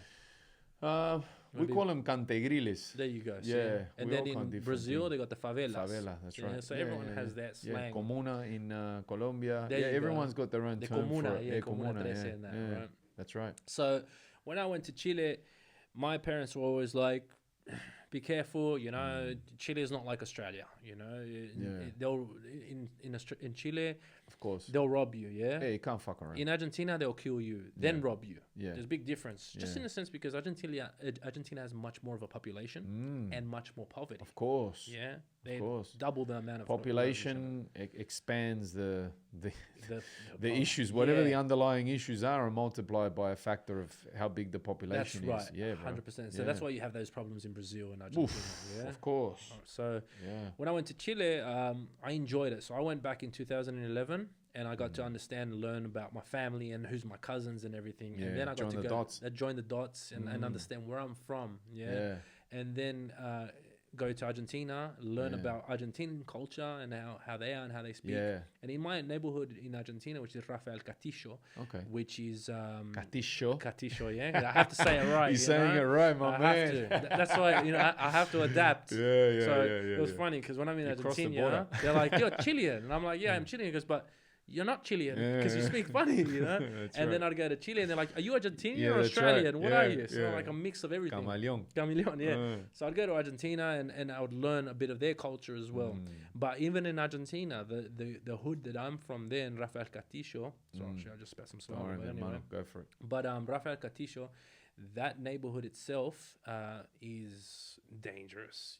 Like you don't go out there, and son motochorros, which means the guys on motorbikes, they go robbing people, and they look for anyone. You got a nice jacket on, but you're getting jacked. Nice shoes, nice hat, jacked. And that time the phones weren't popping off. Phones started popping off later on in 2015. But snatch and grabs. I shot this in Chile the last time I went to Chile. So I go to myself, I go, you know what? I want to go to Chile and I want to do something music-wise. I want to show motherfuckers what it's like and what's it about. Yeah, man, good call, man. This is awesome. But tell us, hold on. So it's in Spanish or English? English and Spanish. Okay, cool. And you got DJ Moro on there? Yeah, he mixed. He done the mix on it. Oh man, awesome, bro. So, let's see it. So this is in a barrio called El Salto. Which is North Santiago. Our deepest fear is not that we're inadequate. Our deepest fear is that we're powerful beyond measure. Beyond measure. I'm gonna show you how great I am. How great I am. That's Motto on the scratch, yeah? Classic Motto scratch, you know? Hip hop, you know? Hip hop. Right. I'm gonna show you how great I am. Make rappers get coach in it. Make rappers get cold. Make rappers get coach in it. Sweats, night vision goggles to test your silhouette. I'm in your house getting booty, making your missus sweat. Trying to make this cash collecting like state debt. At a table eating fine cuisines. I rain check. Motherfuckers trying to reign supreme. I place bets to even see if any you suckers could face bets. Ese Nacho's releasing attention so you face that. I really kill the mass. It's smart like computer hackers. These studio actors probably squeal when we capture lyrical sounds that be coming ready to take a snatch. Yeah, motherfuckers creeping, but we catch them slipping after. Ripping these suckers apart like pedophile passes. Course family shock like you've been diagnosed with cancer. I plot my schemes tactically aimed to gain answers. Cause a chain effect when I reign the grain master. Born to explode, mushroom clouds cause disaster. Propel to another level, introduce the first chapter. First chapter. Yeah. Yeah, man. Now I've flipped it in Spanish. Solo una neta batalla que nunca. Solo una neta batalla que nunca me. Solo una neta batalla que nunca me falle. Todo lo loco lo crecimos en la curva de la calle. Y cuando pregunta, nunca hablamos de los detalles. Mi estilo es más guerrero que tu apellido. Igual sigo buscando, pero usted está contigo. Este 18 que nació en junio es más frío. Soy chileno, sudamericano, hispano, malvado. Y todos mis locos son tatuados, armados. Vivamos armados, amigos. Vinimos cortando con cuchillos. Sus malos dichos que huelen el aire como bichos. Se escuchan los gritos. Rivales colgando y frito. Porque es el estilo que traigo siempre sucio, nunca limpio. Yo juego mi juego y nunca dejo para ver. Conquistar el mundo sobre ves mi nivel. Para subir mi plantel, subir el equipo. Difícil para respirar, pero está en la ciudad de Quito. Ya tú sabes, los jaguares tienen hambre. Y cuando estamos en Titanque, la gente que sale ranque, explotando como un tanque. Con el estilo elegante, un loco fino picante que me aguanten y ahora canten. Last night I cut the light off in my bedroom, hit the switch, was in the bed before the room was dark. I'm gonna show you how great I am. How great I am. Yeah. I love the progression, man. To see over the years, to where you are now. Yeah. There's some cool visuals in that, man. Yeah. That factory that I'm behind. So in that neighborhood, they didn't pay the workers. Oh. So then the workers went and they set a light to the whole Yeah, building. yeah. That shit don't happen in That Australia. doesn't. That's only in South America, you know. Yeah, true. They take their stance on how certain situations have to go by. Yeah, yeah. And so I went there and I shot it, you know, and look, that's awesome, man. Cool experience. Yeah, Good thing to have in your, you know, in your resume. Yeah, you know? for me, more is like, you know, people are like, oh yeah, you're so hard here, this and that. Go back to those countries and see how you are. Oh, I went to that country, and I was there in the neighborhoods, and I'm respected, and they love me for that. You know what I mean? Because I'm putting it down as a Chilean in another country worldwide. You know? Yeah, fuck yeah. So these guys actually knew me from my music. That's mad. Yeah, man. and then a couple of boys that I knew some of the other boys too. So we ended up linking up, and then I was like, you know what, I'm gonna shoot a video here and show everybody how we do it. Man, what a great experience, man. What year is that? 2015. Okay. So I went for the Copa America. Oh wow. Yeah. So I Good got time to be there. Yeah, I said to I go, 'cause look, realistically, myself, earlier I never, you know, dabbled on buying things for myself, anything. It was always for the boys. We're going to drink, let's get a case, let's party. Yeah. We're going out, let's party, let's do our things, you know. And I'll buy my little nice things here and there. But I decided to treat yourself. Treat myself. Yeah. And this is right before I went into the DMT and everything. Wow. Okay. So I go, you know what? I stacked a bit of cash. Excuse me. And then I rolled over to South America. Yeah. So I wanted to watch the Copa America. I wanted to watch Chile play. Man. And the Good Copa timing, America, man. it was in Chile. Yeah, I got to watch Chile versus Uruguay and El Dedo de Jara. You know, I was there. And I was there for Chile and Bolivia. With Cavani. So I watched those two games, and I got to watch Chile win the Copa America in Chile. There's nothing like that, bro. Bam, motherfuckers. Man, that's historic. That was man. historic. You were there for it. No one will take that off you. No one will take that. Yeah, and that's the first cup that Chile has ever won. So it was, you know, even a bigger occasion. International, and then they backed it up and won a second one. And then we won the second one. which is amazing. Yeah. But that's all thanks to as well Marcelo Bielsa that started. No doubt about it. Yeah, he That football that we played. That tactically, you know, that's another topic we can go into another time. No, but it was fucking tactically, incredible. that team, it doesn't matter where you're from, Chile. No, it was incredible to watch. The way they play, it's amazing. Football, which beautiful football. But that's Bielsa. Everywhere he's gone, he's taken that. Now, if you watch Leeds play, they play exactly like Chile played in that. Yeah, he's he's a revolutionary, tactician, that guy, man. And what he did for Chile, I mean, Chile had many good players over the years, over the decades, never won anything, nothing. And Bielsa comes along, boom, you know. When I was a kid, look, I'll put it on camera. I don't care. When I was a kid, it was embarrassing, and I used to watch. I used to go for Argentina. Well, I mean, I used to watch Batistuta, of course, Canilla, the golden Ortega, era. all these players. So I mean, me the same. Whenever Uruguay will get knocked out or didn't make it or whatever, Argentina was my second team. That's right. And then any Latin American team was my third team. Brazil, you know, I got love for my Brazilians. But it's a little bit different. Little bit different. They've always been winning, you know. So there was always my last sort of team. I get you. I'd rather go for Uruguay than go for Brazil. I get you. Yeah, I get you. Don't worry, we're the same, man. I feel 100%. You on that one. Brother, we do have a few more photos and stuff to look at. It's that show and tell segment that everybody loves. We go a little bit deeper through images instead of words, and we invite our guests to tell us a little bit about what they see. So this is modern era Nacho. You can see the what I think is the best version of the man with the hair and the beard and everything, looking sharp, hermano. Thank you, brother. Yeah. My boy Tills, shout outs to Tilla from Doonside up 6'7", all the boys up that way. He wanted to get into photography, so I told him to come down and take some photos. I wanted to get him in the scene as well and get more people on board, you know, finding their creative Open the door, man. Open the door for anyone. Yeah, fuck yeah. And my boy Paddy, he's on the film there. He actually came out of jail about a couple of years back, a year and a half, 2 years back. Okay. But he's been in and out of the system. Shout out to my boy Paddy from 672, the Doonside boys. And I told him, you know, I started my business. I've been doing filming, this and that, and he wanted to get into it. So pretty much, I gave him some tools here. Like that's my camera there we're shooting with, and he's got his own tools and cameras now that he's shooting. But you know, I gave him the opportunity as well to come shoot my video. Yeah, beautiful. And what video clip is this? This is SOS, which is probably one of the best ones that I've dropped. Sure, definitely, mi hermano. Because compared to Game Changer, I put a bit of coin on that. You can tell.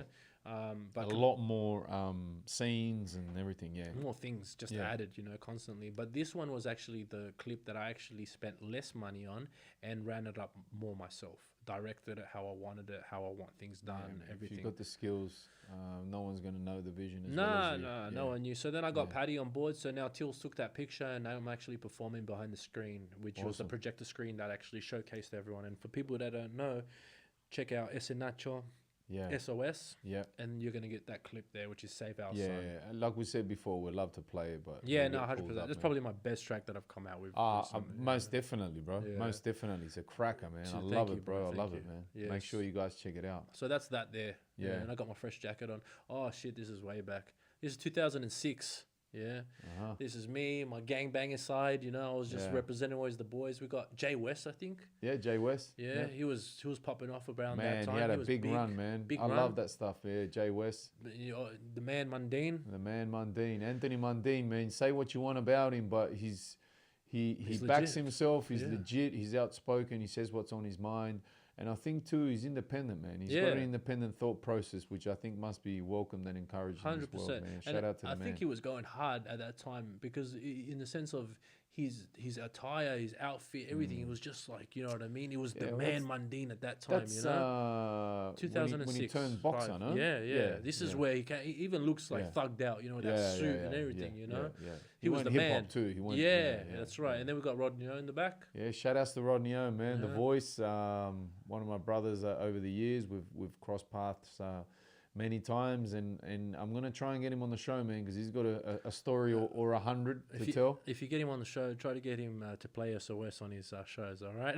Because he won't remember me. Like this picture actually was taken at the Urban Music Awards in 2006. Yeah, do you know what I mean? So we got this is where I got signed. I got signed to a record label in 2006, an independent record label. I didn't know that. It's called Be Respect Entertainment. Okay. Producer was B Don, and my manager was called Ben Cho or something. He was a Korean guy. Okay. And this is the first time I ever got signed. I had a paperwork. I had to do the signing, and I was on there for about 2 years for a camp.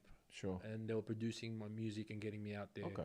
And so that time we got into the Urban Music Awards, and we were in the back with Guy Sebastian, with Mundine, with all these celebrities, you know. And for us, Nino won the best DJ that night, I'm pretty sure. Yeah, he would have been there as well.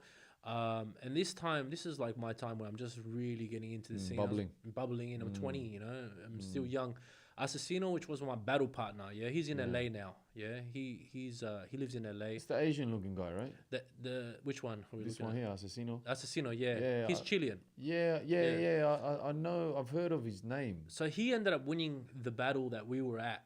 So we actually entered a freestyle competition in 2006, which was called Australian Freestyle Championship. Okay. He was my battle partner. So me and him were freestyling. This is what we would do. Okay. I'd go to his spot in Ashfield. Awesome. We would freestyle. Practice. We would rap, just constantly just rap, do tracks. And then we went to the Australian Freestyle Championship battle. The funny story about this is I went to battle. He didn't want to battle. So we went to one. Fucking won, motherfucker. He must have, all the training we did, backfired. But I came fourth, so at least one of us made it. I'm happy for him that he came first, and we got that opportunity. Yeah. But we went to this was at Susie Q's.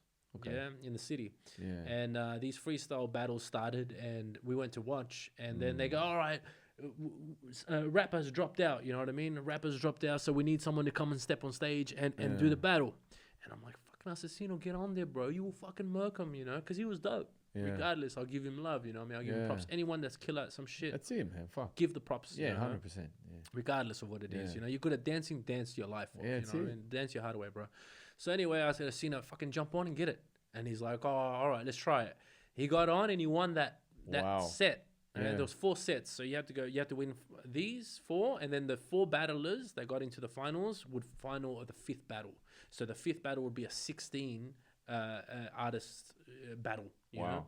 And he won it that day, and then I had my battle the next week, and I ended up coming second of that battle. So I made it too. Oh, you did make it. So I made it into the finals. Yeah. You know what I mean? Did you have to verse each other? No. Oh, okay. No, they didn't cross over. No, we didn't cross over. So I got to the quarterfinals and semifinals, and then I came 4th, and he ended up winning.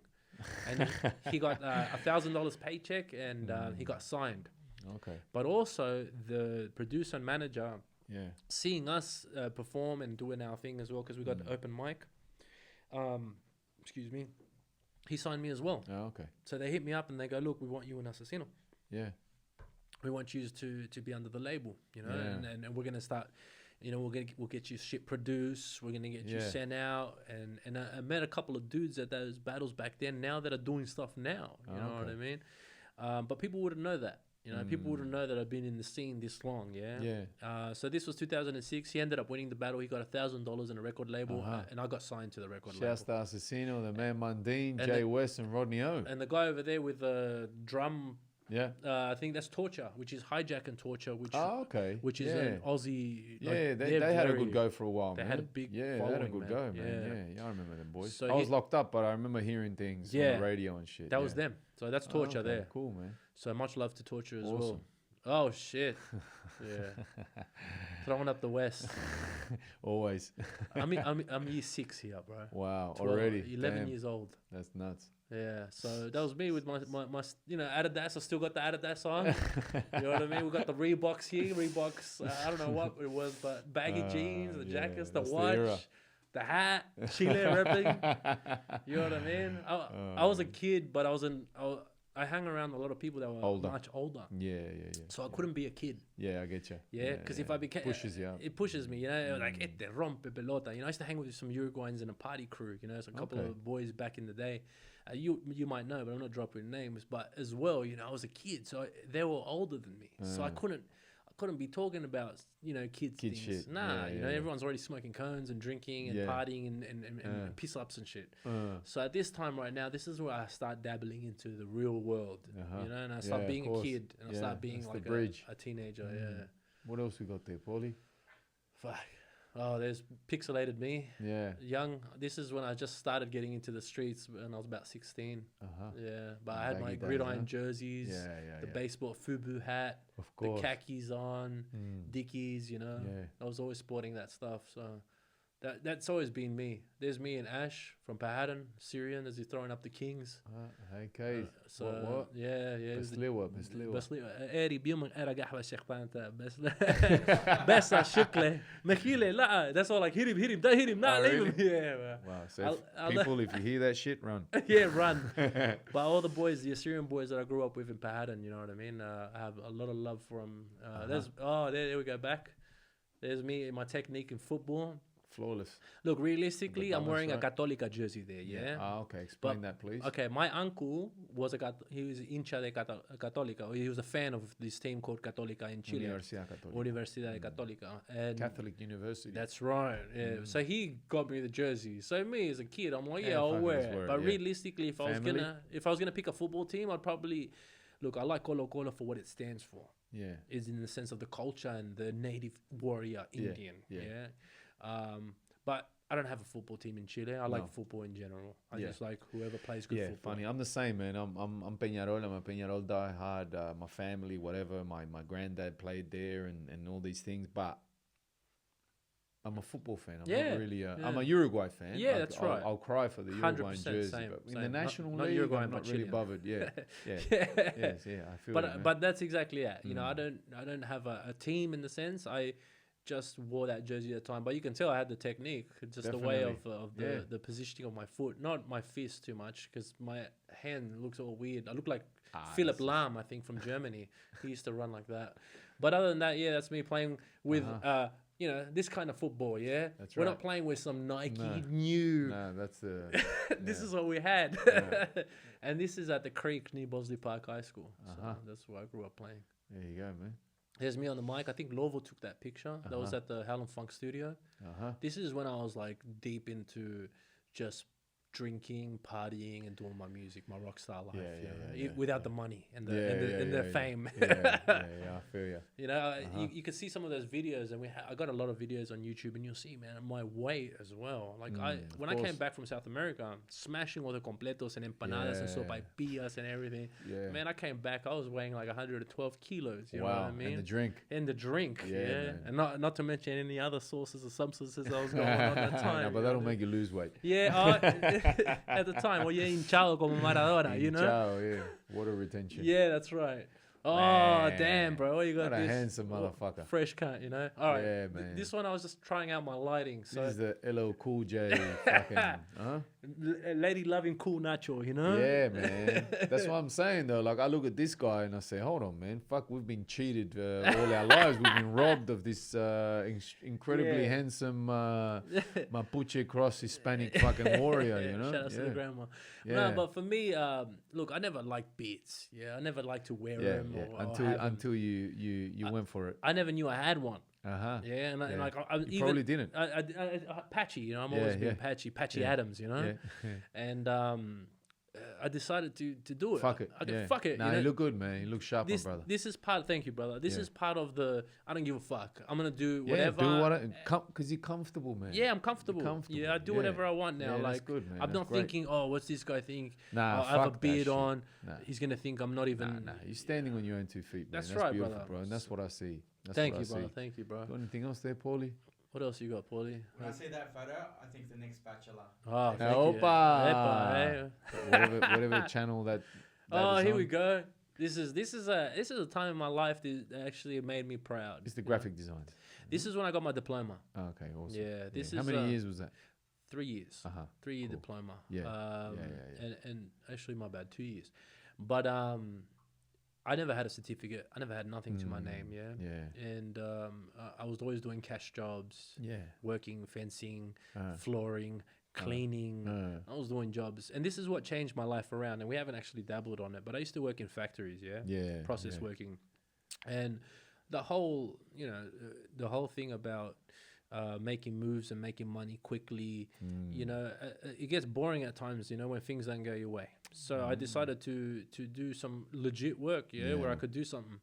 And I was working in process working, packing, fencing, slave shit, getting treated like a lackey, and I said to myself, I'm better than this. I deserve more. Because I was working with people that didn't even know how to speak English, right? And don't get me wrong, I didn't know how to speak English when I came to this country. But I have achieved and learned so much more that I'm better than this now. Then I should be able to do something that's better. So I made the decision to do something and get a certificate, in the sense of doing something that I like. And now, when I went into graphic design and got my diploma, personally, I didn't like graphics that much in the sense of creating logos for clients and things like that. I liked more the creative aspect of it.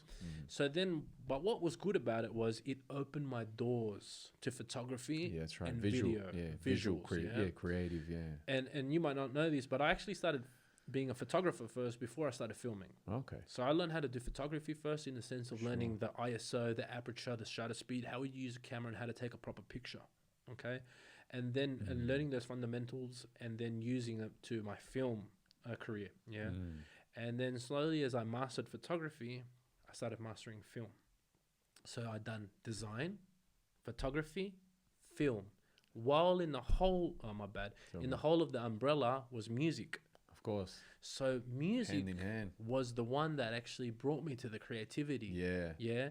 And then from then on, finding my my outlook of doing something that can get me paid and being creative at the same time. Yeah, that's awesome. And when I done that and got my first paychecks of being creative and doing something that I love, the fruit was there. So nowadays, besides the music, your hustle is with videography and stuff like that, right? My main hustle is my business that I run, and my business is legacy film and photography. Okay, beautiful. So I dedicate. And they can find you on social media, websites. So right now I'm in the mix of changing the name to Legacy Studios. Beautiful. Because I started to see that it's not only about photography, film. It's more. It's directing now. I have people underneath me now that I send over to do photo shoots or to do film. So then I'm earning and I'm providing. Now. I'm feeding back my community. And I'm mentoring now where can we find you? If you go on Facebook, it's Legacy Studios. Yep. And if you go on Instagram, it's Legacy Film and Photography. Beautiful. But slowly I got to connect Bringing it together under the one umbrella, beautiful. and that's where you found me now. So the next podcast, hopefully, I'll be able to have everything and people can find you and call on you for weddings, everything, for anything, everything, for corporate anything shit, creative. for video clips, everything. All right, cool. Yeah, I know a guy that's about to put out a few film clips, man. So So we'll have a word. Sounds good. He sounds like a creative type of guy that I want to be around. He's all right. Another thing I wanted to bring to your attention, man, is I'm going to make this public, but I'm going to hook you up. Speaking of producers, music, and everything, I'm going to hook you up with a guy called Eddie Monge. I haven't heard of him yet. Salvadorian young brother, man. When I heard his beats and everything, we just started working the other day. We're about to go hear some of that shit soon in the back of now the studio we got here at La Finca and put down that verse. But yeah, man, I can already see the synergy, the connection, and you and us, and hopefully many more people come forward and we can work together and do this thing, man. Because there are some talented people in Sydney, in Australia. For some reason, don't fucking ask me why or how, but it's not happening. And I'm not saying you're not happening. I'm not saying Danny Sands is not happening. Everyone's kind of like doing their thing in like their bubbles, so to speak. And I just think that it'd be so much better for the city, for you, for me, for everybody to, to try and fuck with each other a little bit more. If anyone's to bring that, it's you, yeah? Thank you, man. Right? Thank you. Thank you, man. Look, it's happening. It's happening. It's more in the background. It's happening. But, I mean, I'm speaking of people like Gonzalo Porta, incredible singer-songwriter with a huge, long track record. So many artists. Victor Valdez, which is a world standard, international standard mariachi singer, performer.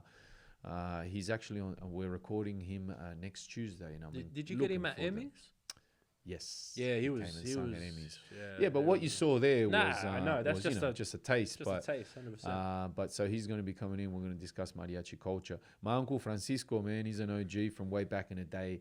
Danny Sands, incredible. Again, someone who's incredibly talented and has been at it for such a long time. C Major, another guy who. Actually, there's some stories with C Major. When I first started music, I came across his crew, and there was another Uruguayan rapper called Neri. Yep, which is I think Neri, Neri, which is the Viking. Yeah. He was actually the first guy that gave me the stage presence on the mic at his birthday. Ah, okay. There's always someone that throws you the mic, man. It's funny. He actually was he was rapping, so this was one of the first cats that I saw in the area, And I was a kid, man. I was drinking up and partying, but he was performing at his birthday, and he was performing on MIDI songs, like MIDI beats. Sure. And for people that don't know, karaoke. They're not instrumental. Yeah, these are like. That's right. It's like karaoke sounding shit. Yeah, man. It's like fucking sounds, like old Sega Genesis sounds, exactly. Sega games. Yeah. And he actually was the first one that gave me the mic, and he rapped a song called something. It doesn't matter what the title was, but he rapped a song about himself, and he got me on board, and I just had to just rap. Anything I knew. Yeah, whatever. And C Major was around those times as well. Yeah. So it's crazy, like. Well, man, that again, like why aren't people picking up the phone and doing things together? I don't know, but let's make that happen, man, and let's make more. For my case, in the sense is, I'm just the only reason I don't reach out to people, and I'll say it to everyone is, I got sick and tired of reaching out to people and people just leaving you on scene or being like, we'll work something out, this and that. But that's an issue as well, because I can speak on that too. But let's just double down and. No, I understand. The only thing I understand is realistically, on my point, what I could speak of is now I'm trying to do that so then I can have the opportunity to bring people in as well. 100%. Because bro. if I don't have that limelight, or if I don't have that presence, then how am I going to bring anyone else? Yeah. No, beautiful, man. Like, it's gonna happen. It's gonna happen. It's just a matter of time and us making it happen. And we're here, man. So all we got to do is pick up the phone and start making it happen, bro. Be the change you want to see. But Nacho, we're gonna wrap it up, man. I just want to say it's been an honor, a pleasure. Yeah. I enjoyed the ride, man, and getting to know you as well through the conversation a little bit more. And again, man, congratulations on all your successes and everything that you've put down over the years, almost like decades. But keep at it, mi hermano. You got my full support, all my Appreciate backing. you, man. I invite everyone out there again if they want to tune in and check out Nacho, Ese Nacho Official on Instagram. That's right. And then from there, I'm sure you can find all the other social medias and That's Spotify right. and everything else. And in the meantime, man, join us, Expansion podcast with cool people like Nacho on the show. It's a real pleasure to be doing this. Man. Thank you. It was a real pleasure of being here, and I appreciate you and for everything you've done. Man, because since a youngster I saw you putting it down. So thank you, man. Much love to everyone, and keep doing what we have to do. Yeah, man. God bless. Thank you so much, man. We'll be doing it again sometime soon. That definitely won't be the last time. I've got a feeling we can do another 3 We've got so much more to touch man. No. The door's open, and I just want to say a quick shout out to Crash Claim, Making Friends by Accident, and Q Corp Construction, our foundation sponsors. Thank you for your support. If you guys want to support our content, you can pledge via Possible with a Z. All of the links will be up on our social media, and also the links where you can find Nacho. Thank you, Paulie. Thank you, Paulie, man. Thank you, guys. Thank you, everybody at home, man. God bless, and much love to everyone, and join us again next time. Muchas gracias. Dale. Epa. Ese Nacho. Woo! Just got record. Oh, that's something.